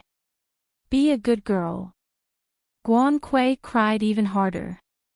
She clutched his shirt tightly and said, Luofen, Luofen. Shen Luofan's heart ached even more. The hatred in his eyes grew as he looked at Yi Yuyu. In an angry voice, he yelled, Get lost. Yi Yuyu carried Guan Kuei back into the ward. She stood there in a daze. She helped push the wheelchair into the room. When she entered, she saw Shenluo and gently covering Guan Kuei with a blanket. This kind of gaze, this kind of gentle action, had also appeared in front of her not so long ago. However, after that incident, there had been no more. Shenluo and Guan Kuei's crying gradually stopped. She squinted her eyes as if she didn't know Yi Yuyu had entered. Has Yuyu left? Shenluo and turned his head and looked at Yi Yuyu. His eyes darkened. He turned his head back and replied, she's left. Guan Kuei seemed to feel even more aggrieved. She sobbed softly and said, I'm sorry. I still can't forgive her. Luo-en. I'm your good friend, right? You won't leave me, will you? Shenluo-en's heart ached even more. He sat on the edge of the bed and said softly, don't talk nonsense. Go to sleep if you're tired. I'll stay here with you. Guan Kuei sobbed. She closed her eyes and said, actually, I can understand why Yuyu pushed me off the cliff all those years ago. At that time, Buzz. Yi Yuyu's mind was clouded. An indescribable rage spread from her tailbone to her entire body. Almost instinctively, she yelled, **T. Guan Kuei looked as if she had been given a fright. Her body trembled violently. She opened her eyes and looked in Yi Yuyu's direction. In a daze, she said, Yuyu, Guan Kuei. Yi Yuyu walked forward and glared at Guan Kuei. She was furious. You were the one who fell that night. Why are you framing me? No wonder everyone blamed me all these years. Even Shenluo and didn't trust me. So. Guan Kuei said it herself. Chapter 1405. How could that be? Hasn't Guan Kuei been in a coma ever since that night? After she fainted, Guan Kuei had been in a half-asleep state. She hadn't been in a good state. When she found out that her legs had been paralyzed, she had lost her mind and been sent to a mental hospital. It had been 7 years.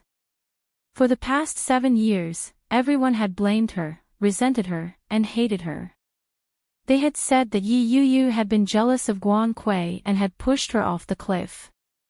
Yi Yuyu had been unable to defend herself.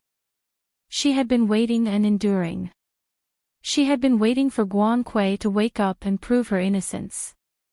She had wanted Guan Kuei to explain herself that it had been a stormy night, and she had accidentally stepped on nothing and fallen off the cliff. Who would have thought that such a public opinion and such words would come from Guan Kuei's own mouth? Yi Yuyu couldn't believe it. The anger and complicated feelings in her heart instantly filled her. The 7 years of suffering and the 7 years of enduring had all been wishful thinking on her part. In their hearts, they no longer believed her. No one believed her. Yi Yuyu looked at Shenluo-en. Her eyes burned, and her vision blurred. Brother Luo-en, it wasn't me. It really wasn't me. She fell off on her own. When Guan Kuei heard Yi Yuyu's words, she hugged Shenluo-en's arm and curled up into a ball. She cried even harder. Her sobs were intermittent, and she sobbed with great difficulty. She was like a frightened pet. Her eyes looked at Yi Yuyu with fear. Luo-en. Guan Kuei hugged Shenluo-en. Her body trembled violently. Luo-en. Save me. She wants to kill me. Hurry up and chase her away. Hurry. Shenluo-en hugged Guan Kuei, his childhood sweetheart who had finally regained consciousness. The anger in his chest was about to burst out. He turned his head and roared, "Get lost. What are you still doing here?" Yi Yuyu was stunned by his roar, but she didn't move. The tears in her eyes gathered even more. She looked at Shenluo-en and raised her hand to wipe her tears. Biting her lower lip, she yelled, Guan Kui, do you dare to touch your own conscience and say it? Did I push you off that year? In front of Brother Luo and touch your conscience and swear. What happened that year? Tell me. Guan Kui hugged Shen Luo and her body trembled even more violently, and she cried even louder. Why are you doing this to me? I'm already a cripple. Yu, aren't we sisters? You said that we were going to be good sisters for life. Why are you forcing me like this? Shen Luo and was even more furious. He picked up an apple from the fruit plate at the head of the bed and threw it at Yi Yu. He roared, "Get lost!" The huge apple smashed into Yi Yu's chest. For a moment, the impact numbed her entire body. Thud. The apple fell to the ground, bounced a few times, and rolled back to Shen Luo's feet. The part of Yi Yu's chest that had been smashed felt as if it had been rotted. The pain spread through her internal organs and every nerve in her body. There was no leeway. When Shen Luo heard the muffled sound, he seemed to come back to his senses. There was a look of astonishment in his eyes as he looked down at the apple on the ground. Chapter 1406.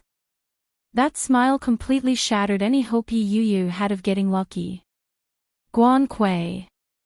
She didn't misunderstand. She did it on purpose. She framed me on purpose to make everyone hate me, didn't she? The corner that she had been holding on to all this time seemed to crumble. She had thought that as long as Guan Kui woke up, the world would clear her name. Who would have thought that Guan Kui's awakening would not bring her dawn? Instead, it would bring her endless darkness. This kind of darkness, layer by layer, covered her closest family, covered her true love, and now, even her future was a blur. She looked at Shen Luo and Guan Kui hugging each other in front of her. Their deep feelings for each other made her appear even more like a joke. Yi Yu's vision was blurry, but her rationality prevented her from crying in front of them. She forced herself to remain calm and laughed coldly as she looked at them. Her gaze was filled with sorrow and seemed to be watery, but it was also filled with an indescribable pity. She seemed to sympathize with Guan Kui and Shen Luo. Or perhaps, both. When Shen Luo saw the look in her eyes, he felt an inexplicable ache in his heart.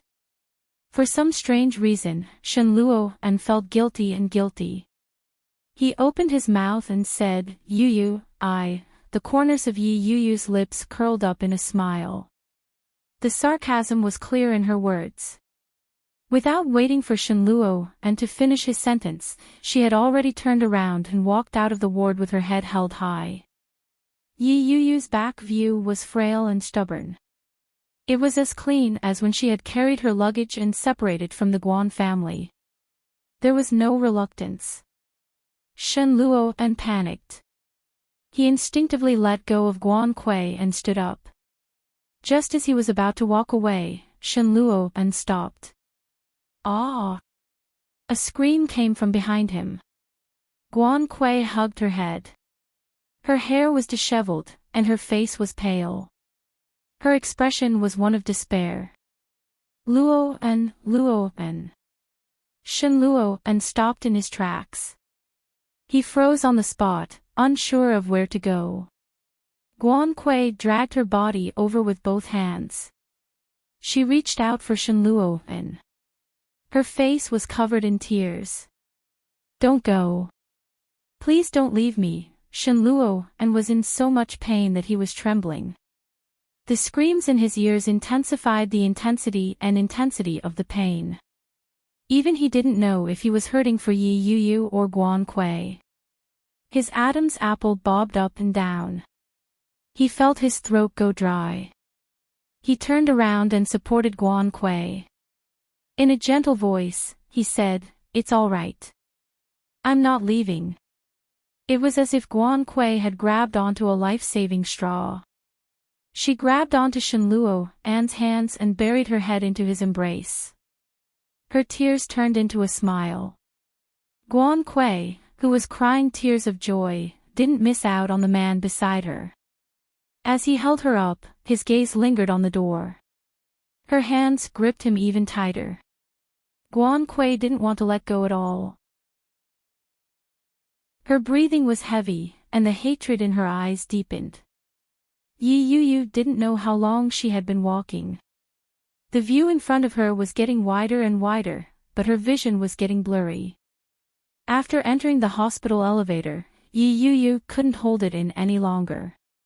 She covered her mouth and sobbed softly.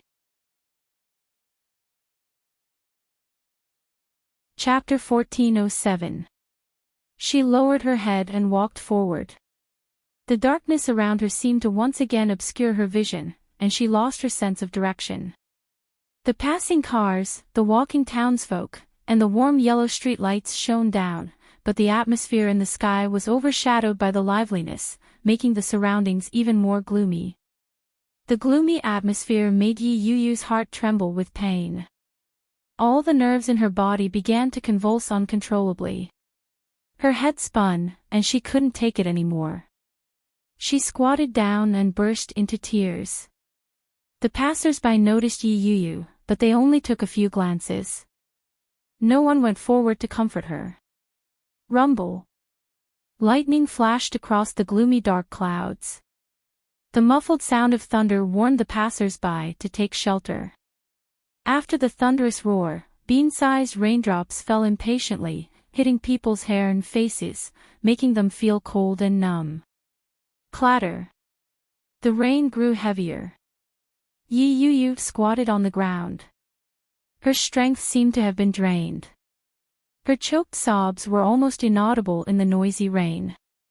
The people who took shelter from the rain ran quickly. Their footsteps splashed water, and the water was covered up again. Children without umbrellas had to run hard. Because they had to hurry home so that they wouldn't be caught in the rain. What about children without homes? Yi Yu laughed at herself and hugged herself even tighter. Suddenly, the sound of the rain seemed to have softened. The cold rain that had been falling continuously was also stopped. Yi Yu was stunned. She raised her head and opened her wet and hazy eyes. The first thing she saw was a sharp, clear, and cold face. The pair of eyes that were as calm as the wind and the moon looked at Yi Yu calmly. It was like an ancient spring, and no one could read his emotions. Yi Yu looked at the man in front of her in a daze. She blinked and looked at him a few times, but his face was still the same. Is it cool? His voice was cold, and she couldn't tell whether he was happy or angry. She held the big black umbrella with her well-defined knuckles, completely protecting her body. Yi Yu opened her mouth, but she didn't know what to say. She looked down at herself. She was drenched, and she seemed to be in a sorry state. Let's go. Li Jinan couldn't help but pull her up. He stuffed the umbrella into her hands and took off his suit jacket to drape it over her. A scorching warmth enveloped her. She felt a lump in her throat, and tears started to well up in her eyes again. Li Jinan acted as if he hadn't seen it. He took the umbrella back, put one arm around her shoulder, and led her to his car. When she got into the car, Yi Yu was still dripping with water. She shrunk her hands and feet cautiously. She was afraid that she would dirty herself further. Li Jinan glanced at her, took out a handkerchief from his pocket, and threw it to her.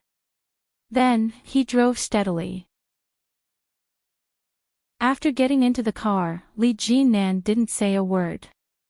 Yi Yu took the handkerchief and gently wiped her face and hair. She turned her head and stole a glance at Li Jinan. Li Jinan's side profile was chiseled, and the lines of his jaw were tight. His lips were pursed tightly, and he looked a little unhappy. Yi Yu shrunk her feet and lowered her head to look at the handkerchief in her hand. In a low voice, she said, "Thank you, GM Li." After she opened her mouth, Yi Yu realized that her voice was a little hoarse. It was choked with sobs, and she sounded even more pathetic.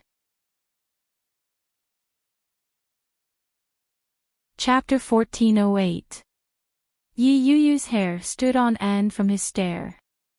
She lowered her head in confusion and asked, GM Lee, why are you here?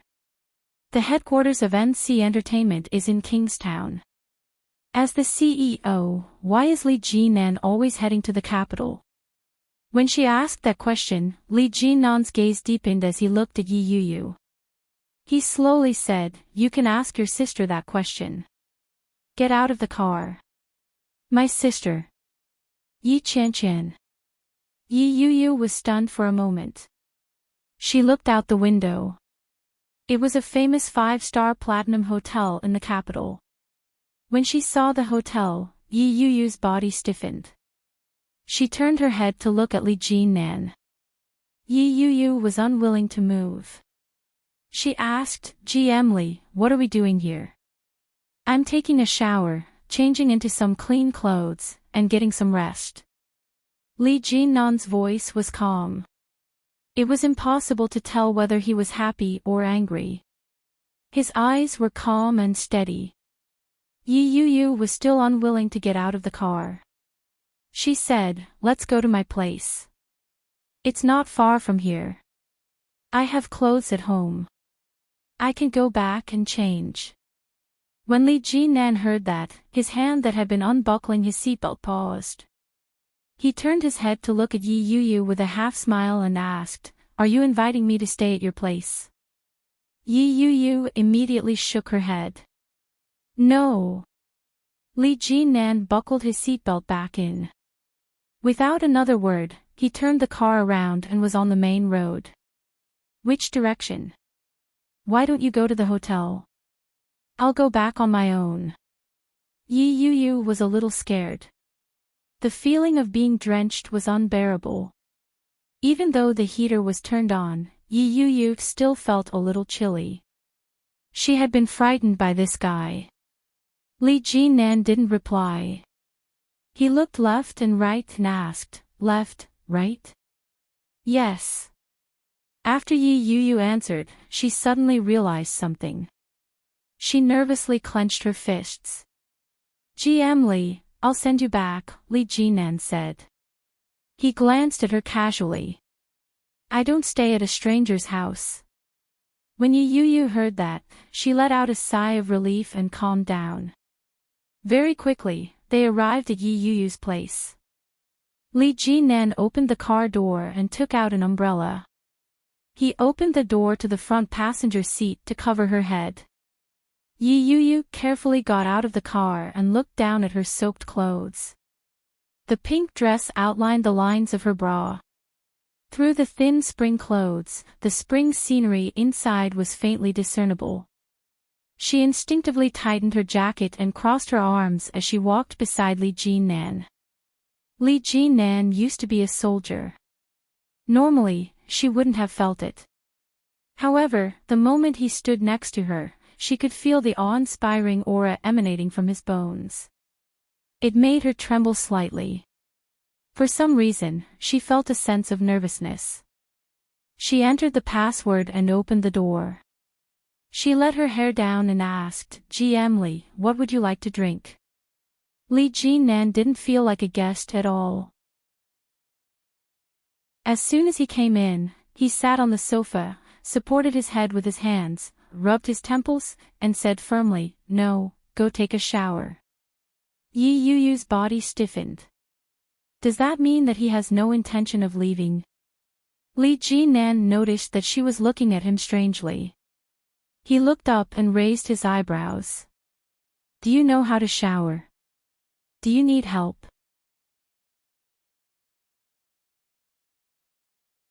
Chapter 1409. For some reason, Yi Yuyu felt nervous. This man. Is he really going to spend the night at my place? No, that can't be. He had said it himself that he wouldn't. This guy wouldn't go back on his word and slap himself in the face. Furthermore, I don't think we're particularly close. Am I right? Yi Yuyu felt a little mystified. She walked into the bathroom with her heart in her mouth. She looked at herself in the mirror. Her hair was messy and dripping wet. Her face was pale, and her eyes were red and swollen. The makeup she had put on before leaving the house had been ruined. There were 2 large dark circles under her eyes. From the looks of it, the word battered was not enough to describe it. Yi Yu laughed bitterly. She felt that she was a pitiful fool. How could I be so narcissistic as to think that Li Jinan was trying to woo me in this state? It was most likely that he was just pitiful. Yi Yu looked into the mirror and reached out to touch the spot where her heart had been smashed. She pressed it gently.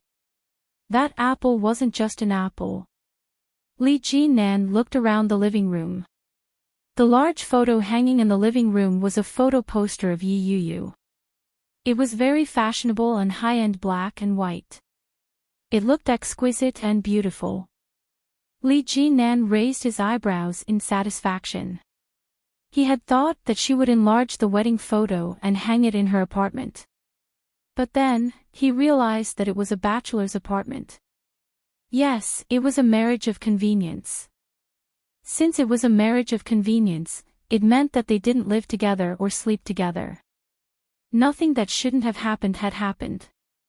Li Jinan's mood brightened at that thought. Under the large photo, he saw a few small ornaments. They looked like they were made of clay. There were a few smiling dolls. One of them looked similar to Yi Yu, and the boy next to it. Could it be Shen Luofen? Li Jinan picked up the boy and flipped it over. Indeed, he saw the word "n" at the bottom. The other dolls had the words K and U written below them.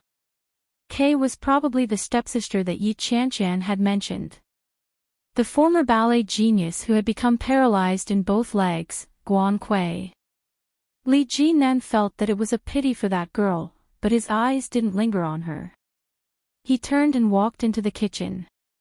The fridge was empty. There was nothing inside. Moreover, everything was very clean, and many things were covered up. It was obvious that she had not been back since she returned from Kingstown. After another round of observation, Yi Yu slowly emerged from the room. Her hair was blow-dried and loose, and she walked out in a casual home suit. Her face was bare, and she looked very clean. Li Jinan glanced at it and calmly replied, "It's much cleaner than before." As he spoke, he glanced at his watch. "It's past 8 p.m. I haven't eaten yet. Have you?" Yi Yu was already hungry. When she heard that, she shook her head and replied, "There's a restaurant downstairs that's pretty good. You'll be able to eat there when you get down." Was this the meaning of sending the guest off? What kind of person was Li Jinan? How could he not understand? But he pretended not to hear and said, "I want to eat noodles. Do you know how to make it? Let's go buy ingredients together." He didn't care whether Yi Yu agreed to it or not, or whether she was willing to do it or not. Chapter 14:10. Yi Yu didn't move. She stood rooted to the spot and looked at him.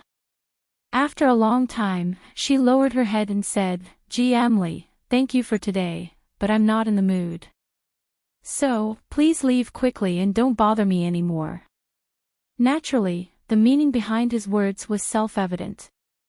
Li Jinan didn't have the slightest intention of leaving. He stood there with a vexed expression and said, "What a coincidence. I'm not in a good mood either. Sigh, it's all because I'm hungry. Why don't you take me to the nearby supermarket? I'll buy some food. There's a supermarket downstairs at the entrance of the estate, but the vegetables should be sold out by now. Even if there's still some left, they won't be fresh." So, she didn't want to go. Yi Yu's words were vague, but she knew that Li Jinan would understand. Li Jinan didn't seem to understand what she was trying to say. He nodded his head and said, "It's fine. Let's go." If we don't go now, we won't be able to buy anything that isn't fresh. Emily, I'm not in the mood to cook, she said. It's fine, Li Jinan immediately replied. His expression was impassive as he said, I'll do it, but I have no sense of direction. Even if you tell me where it is, I might not be able to find it. Besides, I'm not familiar with this place. What if I get lost? Yi Yu was speechless. He's a grown man. How could he get lost? Yi Yu was at a loss for words. Since he had already put it that way, it would be rude of her to reject him. She thought about it and changed her shoes. She followed Li Jinan down the stairs in silence. When they reached the supermarket, many of the shelves were empty. After he entered, he looked left and right, while Yi Yu stood to the side. What should I buy? I've never bought vegetables before. Is this vegetable okay? Li Jinan picked up a handful of dried rapeseed. I think I've seen my mother cook this before. It's quite delicious. As he spoke, he tossed the rapeseed into the basket. Yi Yu took a look and frowned. Didn't you say you wanted to cook noodles? Yeah. With this vegetable? Yi Yu found it a little ridiculous. She put the vegetable back and walked over to grab a bunch of lettuce. This is the best way to cook noodles. Is that so? Li Jinan looked enlightened. Do I still need to buy eggs? Well, do you want scallions? Eat, he blurted out. Coriander. I'm not picky. Yi Yu glanced at him, then turned to look at the fresh produce section. She saw the red finger peppers and asked, do you eat spicy food? Since he's from Kingstown, he shouldn't be able to handle spicy food. This, he looked at her and asked in return, do you like it? I like it. Eat. Yi Yu grabbed a bag and placed it in the basket. She then took some noodles and made her way to the living area. Li Jinan watched as Yi Yu picked up a tube of toothpaste, a toothbrush, and a variety of toiletries for each person. Only one person. Was it for her own use or for him? Li Jinan's mind was a little active. He was a little distracted on the way. After paying the bill with Yi Yu, he returned to her house and took the groceries to the kitchen. Yi Yu put the groceries down and walked into the kitchen, only to find that the vegetables had been washed into a mess. That's not washing vegetables. That's practically torturing vegetables. Emily, do you know how to cook? Li Jinan turned to look at her and answered honestly, no.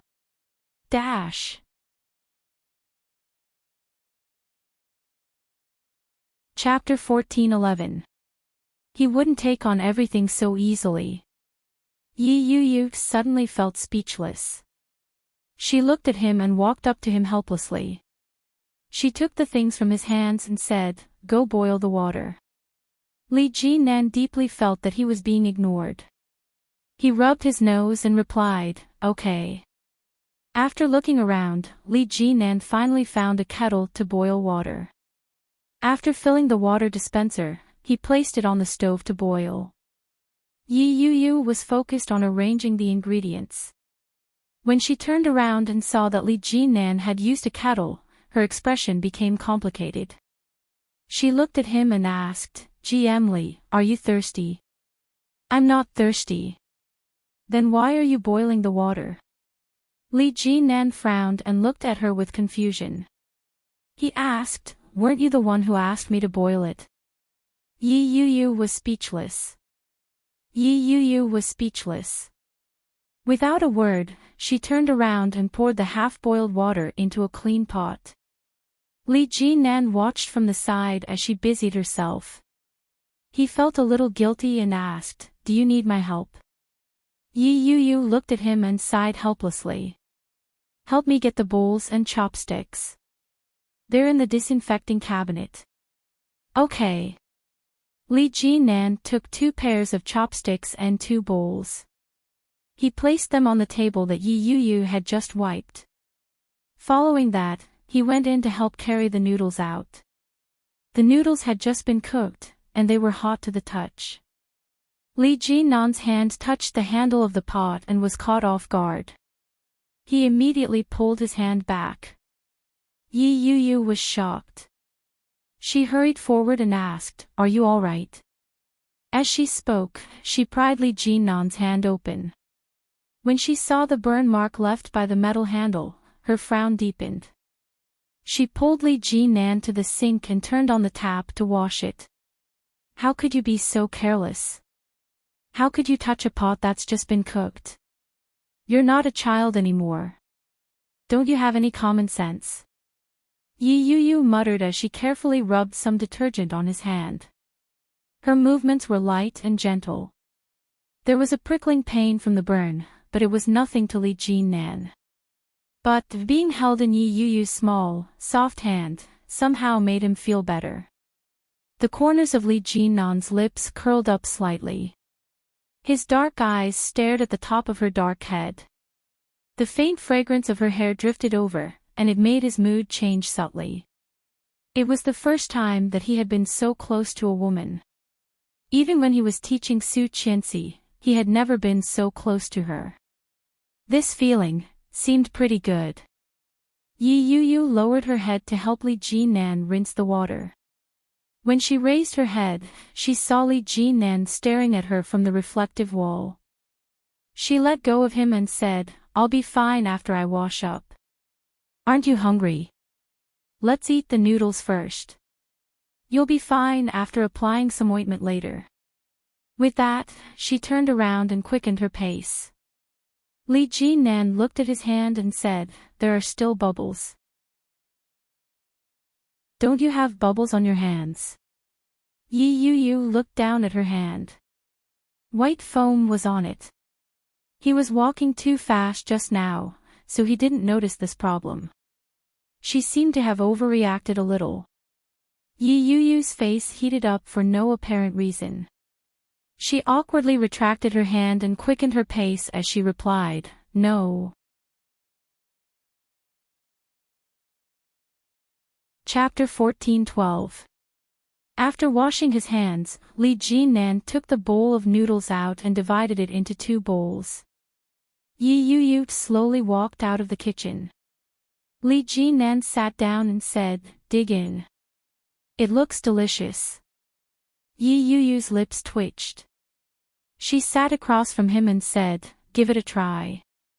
Li Jinan didn't stand on ceremony. He picked up the chopsticks and put it into his mouth. Yi Yu was shocked and reminded him, "Be careful, it's hot." "I'm not afraid." Li Jinan ate as if he had tasted the best delicacy in the world. "It's really delicious. Are you good at cooking?" Yi Yu shook her head. "I only know how to cook noodles. I don't know anything else." Li Jinan nodded his head. His gaze shifted to her face and then back to the bowl in front of her. He didn't stop eating. In no time, he had finished the bowl. When he looked up, he realized that Yi Yu's bowl hadn't been touched. "It won't taste good when it's cold," Li Jinan reminded her. Yi Yu pushed the bowl toward him and said, "The temperature should be just right at this time. You should eat this bowl too. Aren't you hungry?" Yi Yu shook her head. Her eyes were clear and bright. Li Jinan didn't move. He picked up the noodles from the pot and put them in his bowl. There was exactly 1 bowl left. He said, "Eat it. No matter how bad your mood is, don't let yourself go hungry." "No, I'm just tired. I want to sleep." Yi Yu was obviously not in the mood. As she spoke, she stood up and said, "Leave after you finish eating. Leave the bowl and chopsticks here. I'll wash them tomorrow." Li Jinan didn't know what had happened that day, but he could tell from her expression that she was in a terrible mood. "Eat before you sleep. You got off the plane this afternoon and stayed in the hospital for so long. You probably haven't had dinner yet. Li Jinan stood up and walked in her direction. After you finish eating, I'll take you somewhere to relax. GM Li, I'm not in the mood. Yi Yu looked at Li Jinan with impatience in her eyes. Li Jinan pretended not to understand. He turned her over and said, you have to eat even if you're not in the mood. I'll leave after you finish eating. Yi Yu was speechless. Why hadn't she realized that he was so thick-skinned? Yi Yu turned her head and saw the delicious noodles that night. In the end, she sat down and picked up her chopsticks. She picked up a mouthful and placed it in her mouth. When the smell entered her nose, Yi Yu couldn't help but sniff. This was the smell of a noodle restaurant that Shen Luo liked to frequent when he was a teenager. On Shen Luo's 21st birthday, she went to the noodle restaurant to learn cooking skills from a master in order to surprise him. When the young Shen Luo arrived late, he was so touched that his eyes turned red. He hugged her in front of everyone, looked at her, and said word by word, in the future, you'll make noodles for me for the rest of my life. It was not a question, but a vow. Back then, they seemed to have become a couple, kissing each other under the cheers of all their friends and family. Everyone had witnessed their beautiful promise. She thought that from that moment on, their relationship was eternal. But who knew that in the blink of an eye, only 7 or 8 years had passed, everything had changed. Tears fell down uncontrollably. It fell into the bowl and blended with the fragrant soup, making it difficult to tell which drop it belonged to. Chapter 14-13. Yi Yu's breathing became heavier and heavier. She couldn't contain the sadness in her heart. The deepest part of her heart ached uncontrollably. Layer by layer, it was so bitter that she couldn't help but cramp. Li Jinan didn't make a sound. He stood behind her and stared at her. Yi Yu quietly sobbed. She didn't cry out loud, but it made his heart ache more than if she had wailed. Her hand that was holding the chopsticks poked at her mouth from time to time. In the end, she hadn't eaten much. Li Jinan raised his hand and gently placed it on her shoulder. With his other hand, he moved the bowl in front of her away and snatched her chopsticks away. He pulled out 2 pieces of tissue and handed them to her. Yi Yu stared at the tissue in front of her in a daze. She sniffed and took it from him to wipe her nose. She composed herself and breathed a sigh of relief. In a relaxed tone, she said, GM Li, it's getting late. You'd better go back first. If the neighbors see you alone, it won't be good. Her tone was relaxed, but her nasal voice clearly betrayed her current state. Li Jinan pursed his lips into a thin line. He looked at her straight back and tightened his grip on her shoulder. He tugged at her and said, let's go. Yi Yu was stunned. She turned her head to look at the man behind her. Li Jinan's eyes were deep and dark. When she looked into them, they were as clear as the moon. They were bright and full of life. It was as if they contained limitless water and were bottomless. Let's go for a walk. Li Jinan's voice was gentle. There was no room for negotiation. I'll take you to a fun place. I don't want to go. Yi Yu sat where she was and looked at him. Her reddened eyes were slightly moist. Li Jinan's gaze deepened as he said, you skipped work this afternoon. Do you know that? Of course not. I clearly took the day off. The supervisor didn't agree. That means you skipped work. Now that I'm the boss, I have the right to ask you to work overtime. Li Jinan's voice was calm as he enunciated each word clearly. Let's go. Just treat it as work. Let's go and relax. Yi Yu was a little angry. She retorted, you're behaving like a hooligan. What kind of boss is that? Isn't the one in front of you? The corners of Li Jinnan's mouth curled up slightly. If it weren't for the fact that my employees were disobedient, I wouldn't have to use such a method. Miss Yi, let's go. Where? Yi Yu was a little resistant. It's so late, and I'm tired. Why don't you go by yourself? No, let's go together. As he spoke, he looked at Yi Yu's outfit. Go change into something you can wear outside. He glanced at his watch. I'll give you 5 minutes. Otherwise, I'll deduct half a month's salary from you and inform the company. Yi Yu gritted her teeth and glared at him. Mira was the one who introduced her to this job. If her salary was deducted for half a month and the company reported it, Mira would lose face. This person was simply despicable. Yi Yu gritted her teeth and returned to her room. She changed into a more normal commuter dress. It was conservative and restrained, making her look dignified and mature. Li Jinnan nodded his head. That's commendable. Let's go. He walked toward the door. Li Jinnan opened the door and gestured to Yi Yu. Yi Yu stomped over and changed into a pair of high heels. She was surprised to find that her mood was no longer as heavy as it had been before. Chapter 14:14. She was clearly the one being bullied, but she didn't feel the slightest bit oppressed.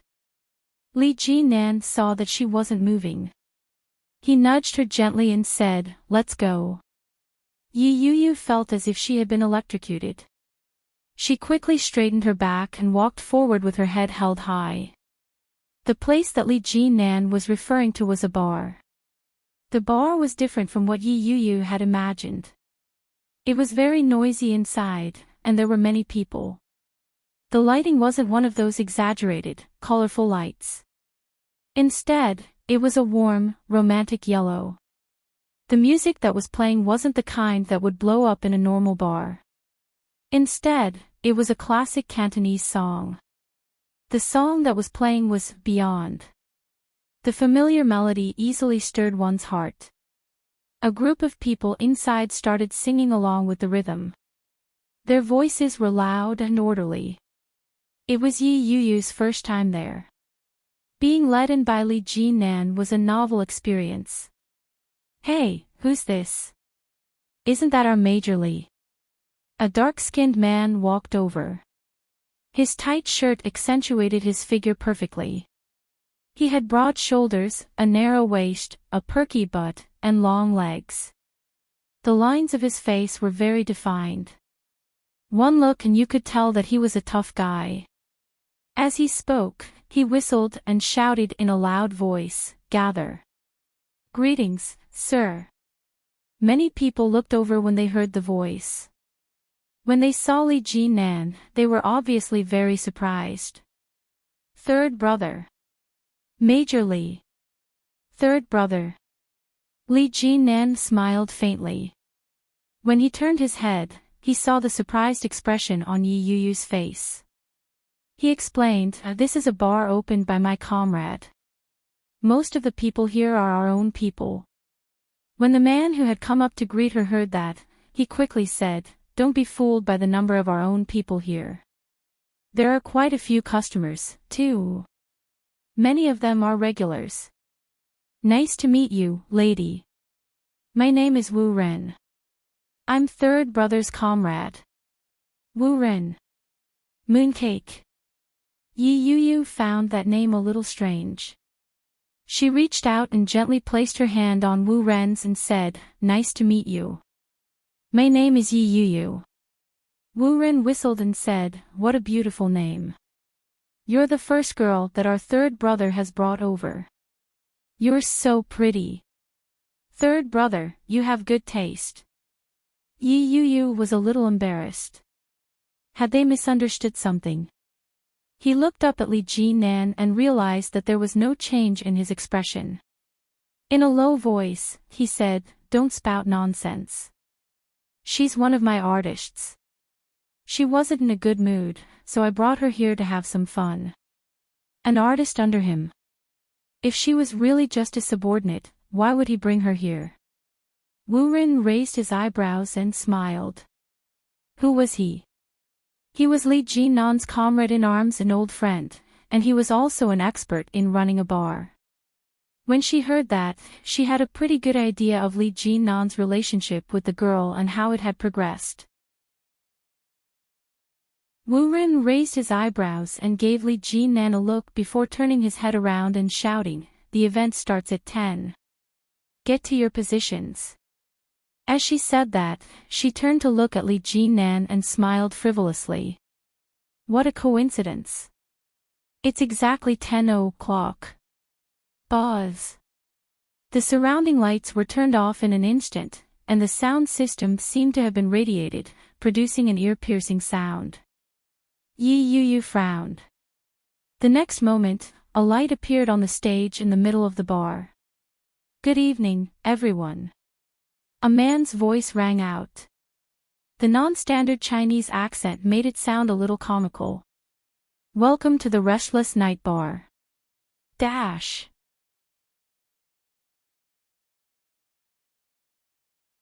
Chapter 14-15. Before Yi Yu could react to the foreigner's accent, there was a sudden commotion. With a loud bang, loud music began to play. Yi Yu was caught off guard. Her body trembled as she stared blankly in front of her.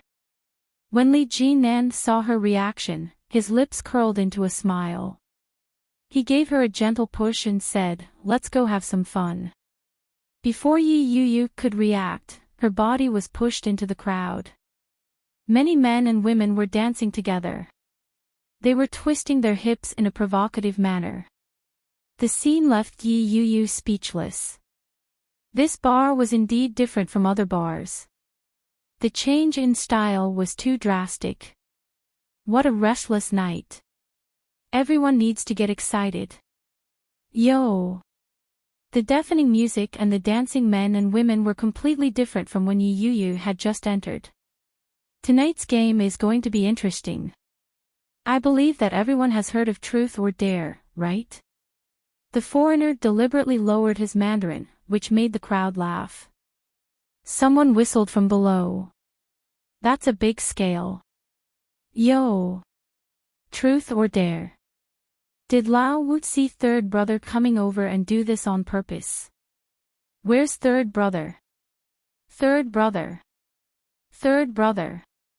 Third brother. From the initial shout, the entire venue was soon filled with shouts.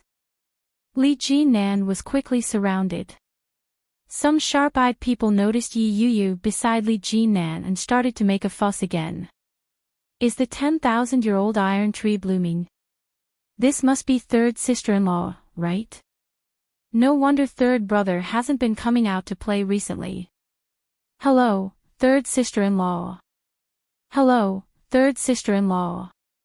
The crowd's voices grew louder and louder. Yi Yu was a little numb from all the shouting. When she heard them call her third sister-in-law, she felt even more embarrassed. Just as she was about to wave her hand to explain, Li Jinnan reached for a microphone and said, "Don't spout nonsense. She's in a bad mood, so I brought her out to relax. Don't bully her. Our relationship isn't what you think it is." Oh. The crowd began to make a fuss. Our relationship isn't what we think it is. Are you already married? Third brother, you're so mean. Humph, to think that I washed your socks when I was in the army. You're really something.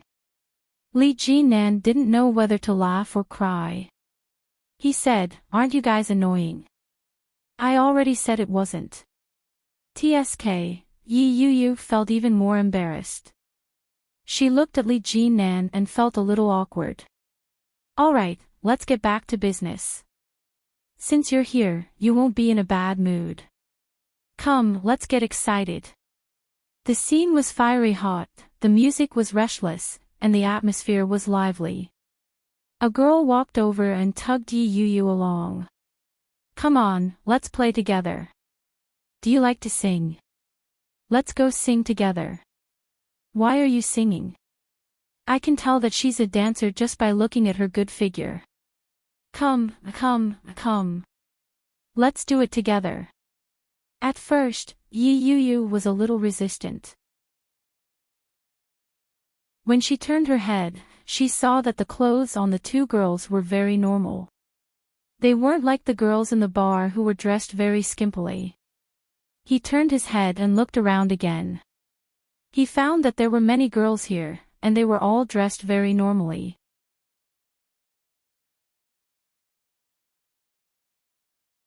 Chapter 14-16. From the way they addressed him as third brother, it was obvious that they respected Li Jinnan a lot. Yi Yu instinctively looked in Li Jinnan's direction and realized that he was already surrounded by a few other men. He seemed to be smiling, and his eyes were clear and gentle. The girl noticed her gaze and smiled knowingly. She quietly asked, "What's your relationship with third brother? This is the first time third brother has brought a girl over. Are you his girlfriend?" Yi Yu shook her head. "No, he's my boss." "Oh." The girl looked like she understood and asked, "Are you here on a business trip together?" "No, so, you're here to play together?" Another girl interrupted. She looked at Yi Yu with a smile in her eyes. Yi Yu shook her head again. This time, before she could explain herself, she was pushed by someone who said, "Don't be so nosy. Third brother won't be happy when he finds out. If you're here to play, you have to be quick. Come on, girl. Get up." Yi Yu had always been an obedient girl. When she was pushed, she felt a little resistant. However, the girls present were very lively and cheerful. They were also very humorous. Gradually, Yi Yu let go and started dancing with them. When Li Jinnan saw the smile on Yi Yu's face from afar, he finally relaxed. The comrade beside him noticed Li Jinnan's gaze. He chuckled and said, "Have you taken a liking to her? She's not bad looking. She has a good demeanor. She looks very obedient. So, third brother likes this type of girl." Li Jinnan chuckled. He didn't admit or deny it. His wheat-colored hand held the crystal glass and gently swirled the whiskey in it. He slowly looked away. They were all comrades who had fought alongside Li Jinnan on the battlefield. How well did they know him? When they saw their attitude, they knew what he was thinking. He chuckled and said, "Third brother, it's been a long time since you've been here. We've recently invented a few new games. Let's play together." Li Jinnan saw through his ploy with one look. He sneered and said, "Truth or dare isn't suitable for me." Regardless of whether it was the exciting truth or the boring dare, he had no interest in trying them out. "Don't be like that. We're all brothers. It's for your own good. You'll know later." With that, without waiting for Li Jinnan's approval, he clapped his hands and said, "Truth or dare? Everyone, take a break. Let's do something more exciting. Guys, let's go." The crowd cheered, and soon, someone took out a few balloons. Wu Ren extinguished the cigarette in his hand and said, "Come, third brother, let me tell you the rules. Pass the ball to your chest. The balloon can't burst or fall, or you lose." "What happens if you lose?" someone asked. The surrounding people cheered and shouted, "That's simple. Let's drink. 1 cup for the men, half a cup for the women. Come on, let's get moving." Wu Ren clapped his hands and shouted, "Wife, come here." The girl who was playing with Yi Yu replied, "Coming." Yi Yu was a little surprised that they were husband and wife. Before she could recover from her shock, she was pulled over by him. Wu Ren opened a bottle of whiskey and said, "Come on, let's drink." Whiskey was a type of alcohol with a high alcohol content. The penalty for the game was to drink it. Yi Yu wasn't the only one who was scared. Even Li Jinan frowned and said, so much. There are so many girls. Wu Ren's eyes turned into crescents as he looked at Li Jinan. Wan Lily, if big sister doesn't get drunk, big brother won't stand a chance.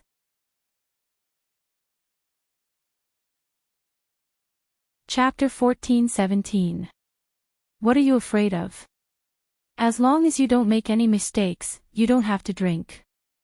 Besides, it's a cup for a man and half a cup for a woman. It's not much. Wu Ren's eyes curved into crescents as he hugged his wife and said, I'm not bragging, but my wife can drink half a bottle by herself. The surrounding people booed, obviously not believing it. Li Jinan didn't believe it either and asked, how is that possible? You'll know once you try. Come, let's begin. Yi Yu had been dragged over as well. She had been having a good time with the other girls. When she saw the game, she was eager to try it out. But when he thought of drinking such strong alcohol, he was a little scared. A girl nudged Yi Yu and asked, can you drink? Yi Yu thought about it and replied, it should be possible. She used to drink a lot in the past, so her alcohol tolerance wasn't bad. But it had been a long time. She didn't know if her alcohol tolerance had decreased. Amidst the whispers, some fast-paced people had already started. There were dozens of people in the hall, and they were divided into 3 groups of 15 people, including the host. Li Jinan's comrades, who were on good terms with him, brought their wives with them to join Li Jinan and Yi Yu's team. Yi Yu didn't know anyone else, so she naturally stood beside Li Jinan. The other person beside Yi Yu was Wu Ren's wife. The lights in the hall became dimmer and more dazzling. The cheerful and exciting music raised the atmosphere layer by layer. The balloon quickly passed through several people. Everyone was very careful, afraid that the balloon would fall. When Yi Yu took it from him, she was just as careful. She called out, GM Li, come quickly. She carefully rubbed against the chest of the girl in front of her and gently tucked her chin between her legs. When she turned around, her face quickly came into contact with Li Jinan's chest. Yi Yu's eyes were glued to the balloon in front of her. When she noticed that Li Jinan had taken it from her, she heaved a sigh of relief. However, when he looked up, he was met with a pair of pitch-black and bright eyes. The colorful lights in the surroundings shone on his eyes, making them look even more dazzling and resplendent. Yi Yu's heart skipped a beat. Her eyes were filled with amazement. Li Jinan's gaze seemed to linger on it for a moment. Very quickly, he picked up the balloon and turned around to hand it to Wu Ren. After a round, he was safe and sound. At the start of the second round, a man failed. The balloon was squeezed too hard, and it exploded on the neck. The girl next to her was startled and exclaimed. That guy shrugged helplessly. Sigh, there's nothing I can do. With a beauty by my side, my heart starts pounding. Hearing this, the surrounding people couldn't help but laugh. The man drank a glass of whiskey, his face relaxed and unharmed. On the 4th lap, someone made another mistake. When the balloon was passed to Yi Yu, Wu Ren's wife released it before Yi Yu could clamp it shut.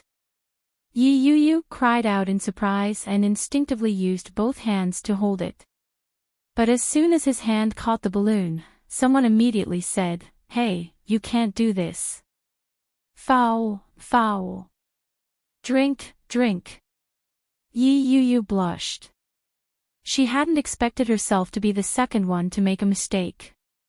When he saw Wu Ren handing him the wine cup, he accepted his fate and drank it.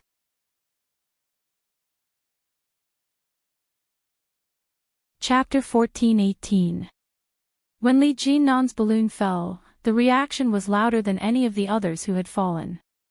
Everyone seemed to be on steroids. They clapped their hands and exclaimed, Third brother has dropped it. Bah! Third brother's balloon has dropped. Let's drink, let's drink. Wahahaha. We finally have a chance to get him drunk. We've always been the ones drinking in the past. Come on, let's drink. Li Jinan took the glass and looked at them.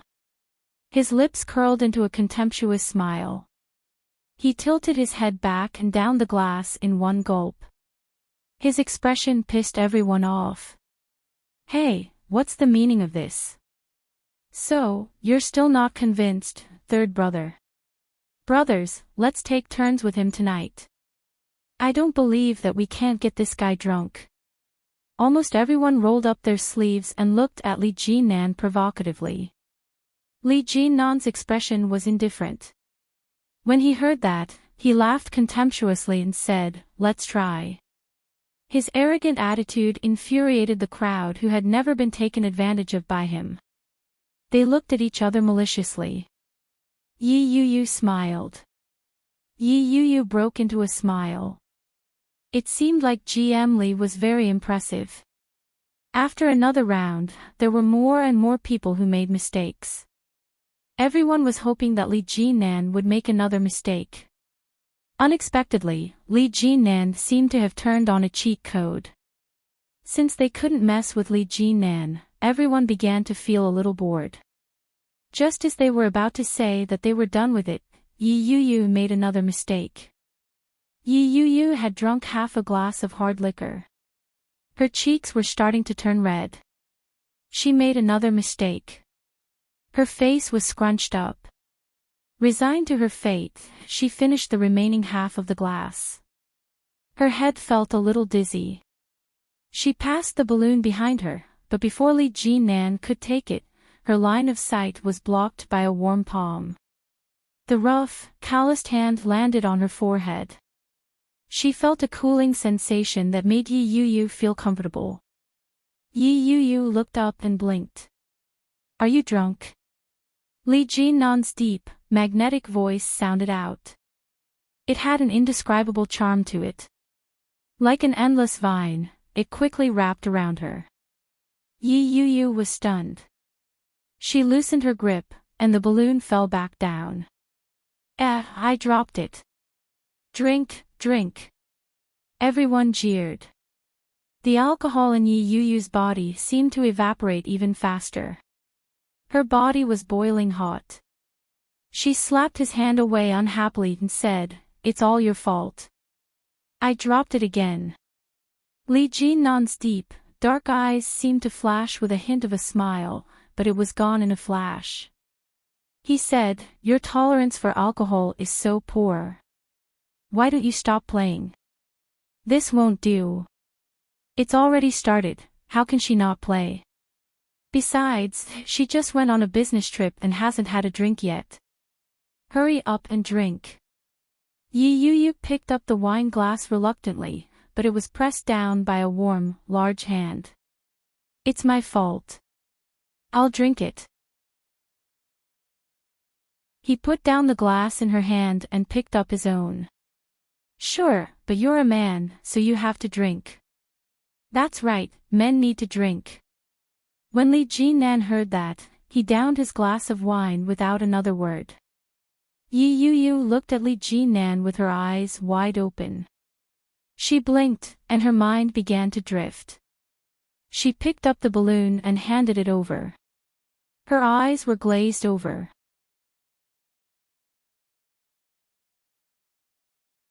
Chapter 14:19. Indeed, for the rest of the round, there were frequent mistakes. When it was Yi Yu's turn, she was no longer as energetic as before. She dropped the ball in an instant. Just as she was about to resign herself to her fate, the glass was pressed back down. Li Jinan drained his glass in one gulp. The crowd erupted in cheers. For the next 4 or 5 rounds, Yi Yu was in a daze. She either couldn't catch the ball or couldn't hold it properly. Without exception, Li Jinan finished the glass before she could make a move. After downing the last glass, Yi Yu was a little alarmed. She said, "Why don't we stop playing? Emily, you've drunk too much. Wu Ren felt that he had gone too far. He gave his wife a look. Wu Ren's wife saw his look and immediately said, "How can we do that? I haven't had my fill yet. Come on, let's continue." Wu Ren held his forehead in exasperation. When Wu Ren's wife saw that, she knew that she had misunderstood. But the words had already been spoken. There was no way she could take them back. She had no choice but to bite the bullet and say, "It's fine if we stop playing. You can punish yourself with a glass." After all, third brother can drink. The moment she said that, Li Jinan downed another glass without another word. He grabbed Yi Yuyu's arm and said, "Let's go. You guys play by yourselves." Wow! Third brother is so cool. Third brother, be careful of the after effects. Unfortunately, third brother had already walked far away. Yi Yuyu was a little afraid. The after effects of the liquor were very strong. Li Jinan had drunk them one after another. He would probably suffer later. When they walked out of the bar, the ground outside was dripping wet. The rain had stopped a long time ago. It was getting late, and there weren't many taxis on the road. Both of them had been drinking. Neither of them had thought of getting their cars. Li Jinan stood under the traffic light. When the cold wind hit him, he felt a little dizzy. He closed his eyes. His face was burning. He forced himself to calm down and said, "I'll take you back first. I'll go back to the hotel." Yi Yuyu found it a little strange. She looked at him suspiciously and asked, "Are you up to it?" Li Jinan squinted his eyes. His lips seemed to be curled into a smile, but it was hard to tell. He turned his head and looked at Yi Yuyu with an indescribable expression as he said, "A man can't do that." Yi Yuyu froze when she heard that. Her face heated up even more. She turned her head away without another word. "You still have so much energy after drinking so much wine. Looks like you can do it." It seemed like she had worried for nothing. After standing in the wind for a few minutes, a taxi finally arrived. He sat in the front seat while Yi Yuyu sat in the back seat to cool off her alcohol. She only drank one cup and felt a little dizzy, so she wasn't really drunk. He leaned against the back seat and closed his eyes to rest. Soon, they arrived. Yi Yuyu opened the car door and got out. She called out to Li Jinan and said, "Emily, I'm leaving." Yi Yuyu didn't care. She turned around and was about to leave when the taxi driver stopped her.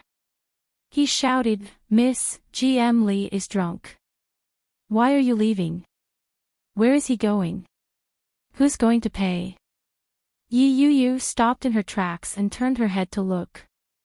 Li Jinan leaned against the car seat with his eyes closed. His face was flushed, and his breathing was even and reeked of alcohol. The driver's voice was a little loud, but it didn't wake Li Jinan up.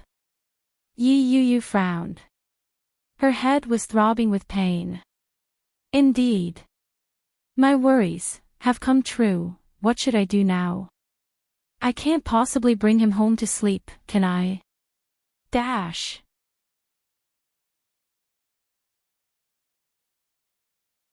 Chapter 14:20. Why are you just standing there? What should we do? Miss, you have to get him out of here. The taxi driver saw that Yi Yuyu wasn't moving and began to panic. Yi Yuyu sighed. She had no choice but to open the backseat door again. She got in and said, "Let's go to a hotel nearby. I'll settle him down." The driver obeyed and quickly set off. "Do you want to go to a good or normal hotel?" Yi Yuyu thought for a moment and replied, "A 5-star hotel. There's one nearby." "All right." The driver quickly took them to their destination. Li Jinan was in a deep sleep. Yi Yu unbuckled his seatbelt and gently called out, "Emily, it's time to wake up. I'll take you to rest." But there was no response.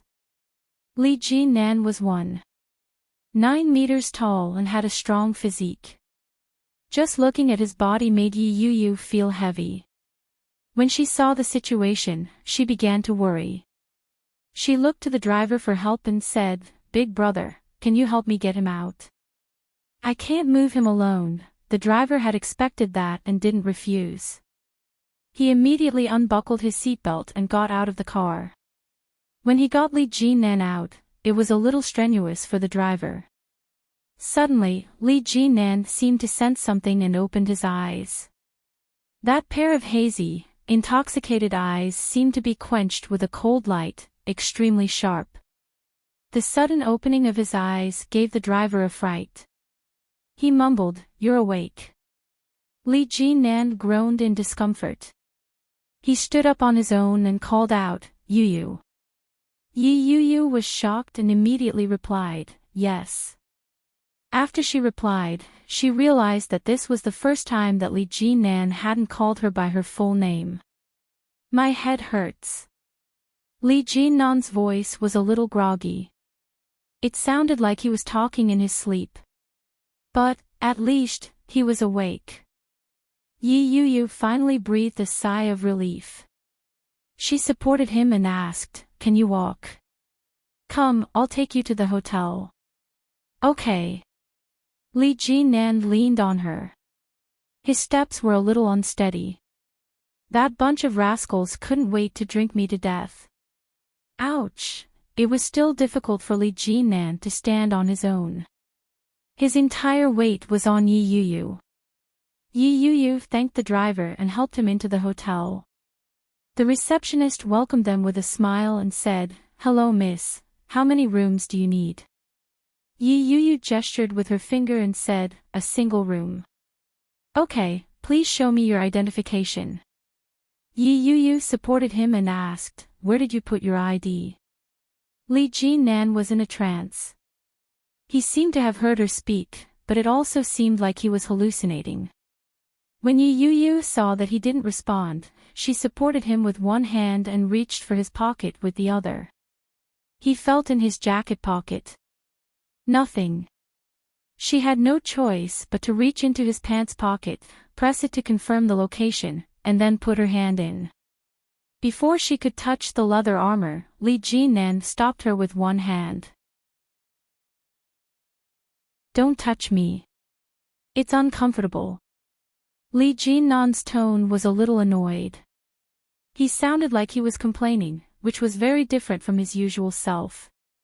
She felt a little dizzy, but at least she was still conscious. She said, "Let go. I'm taking your ID. I needed to get a room." "Oh." Li Jinan released his hand, but then he realized that he had been taken to a hotel by a woman. Making up his mind, Zhang Xian turned around to take a look. "You're tuning into the LoveLore Library YouTube channel. We're so grateful for your support and don't forget to subscribe to join us on this incredible journey through captivating stories. Your generosity through donations truly makes a world of difference, as it's the primary source of revenue that allows me to expand and enhance this channel for you. Thank you from the bottom of my heart for being a part of this adventure."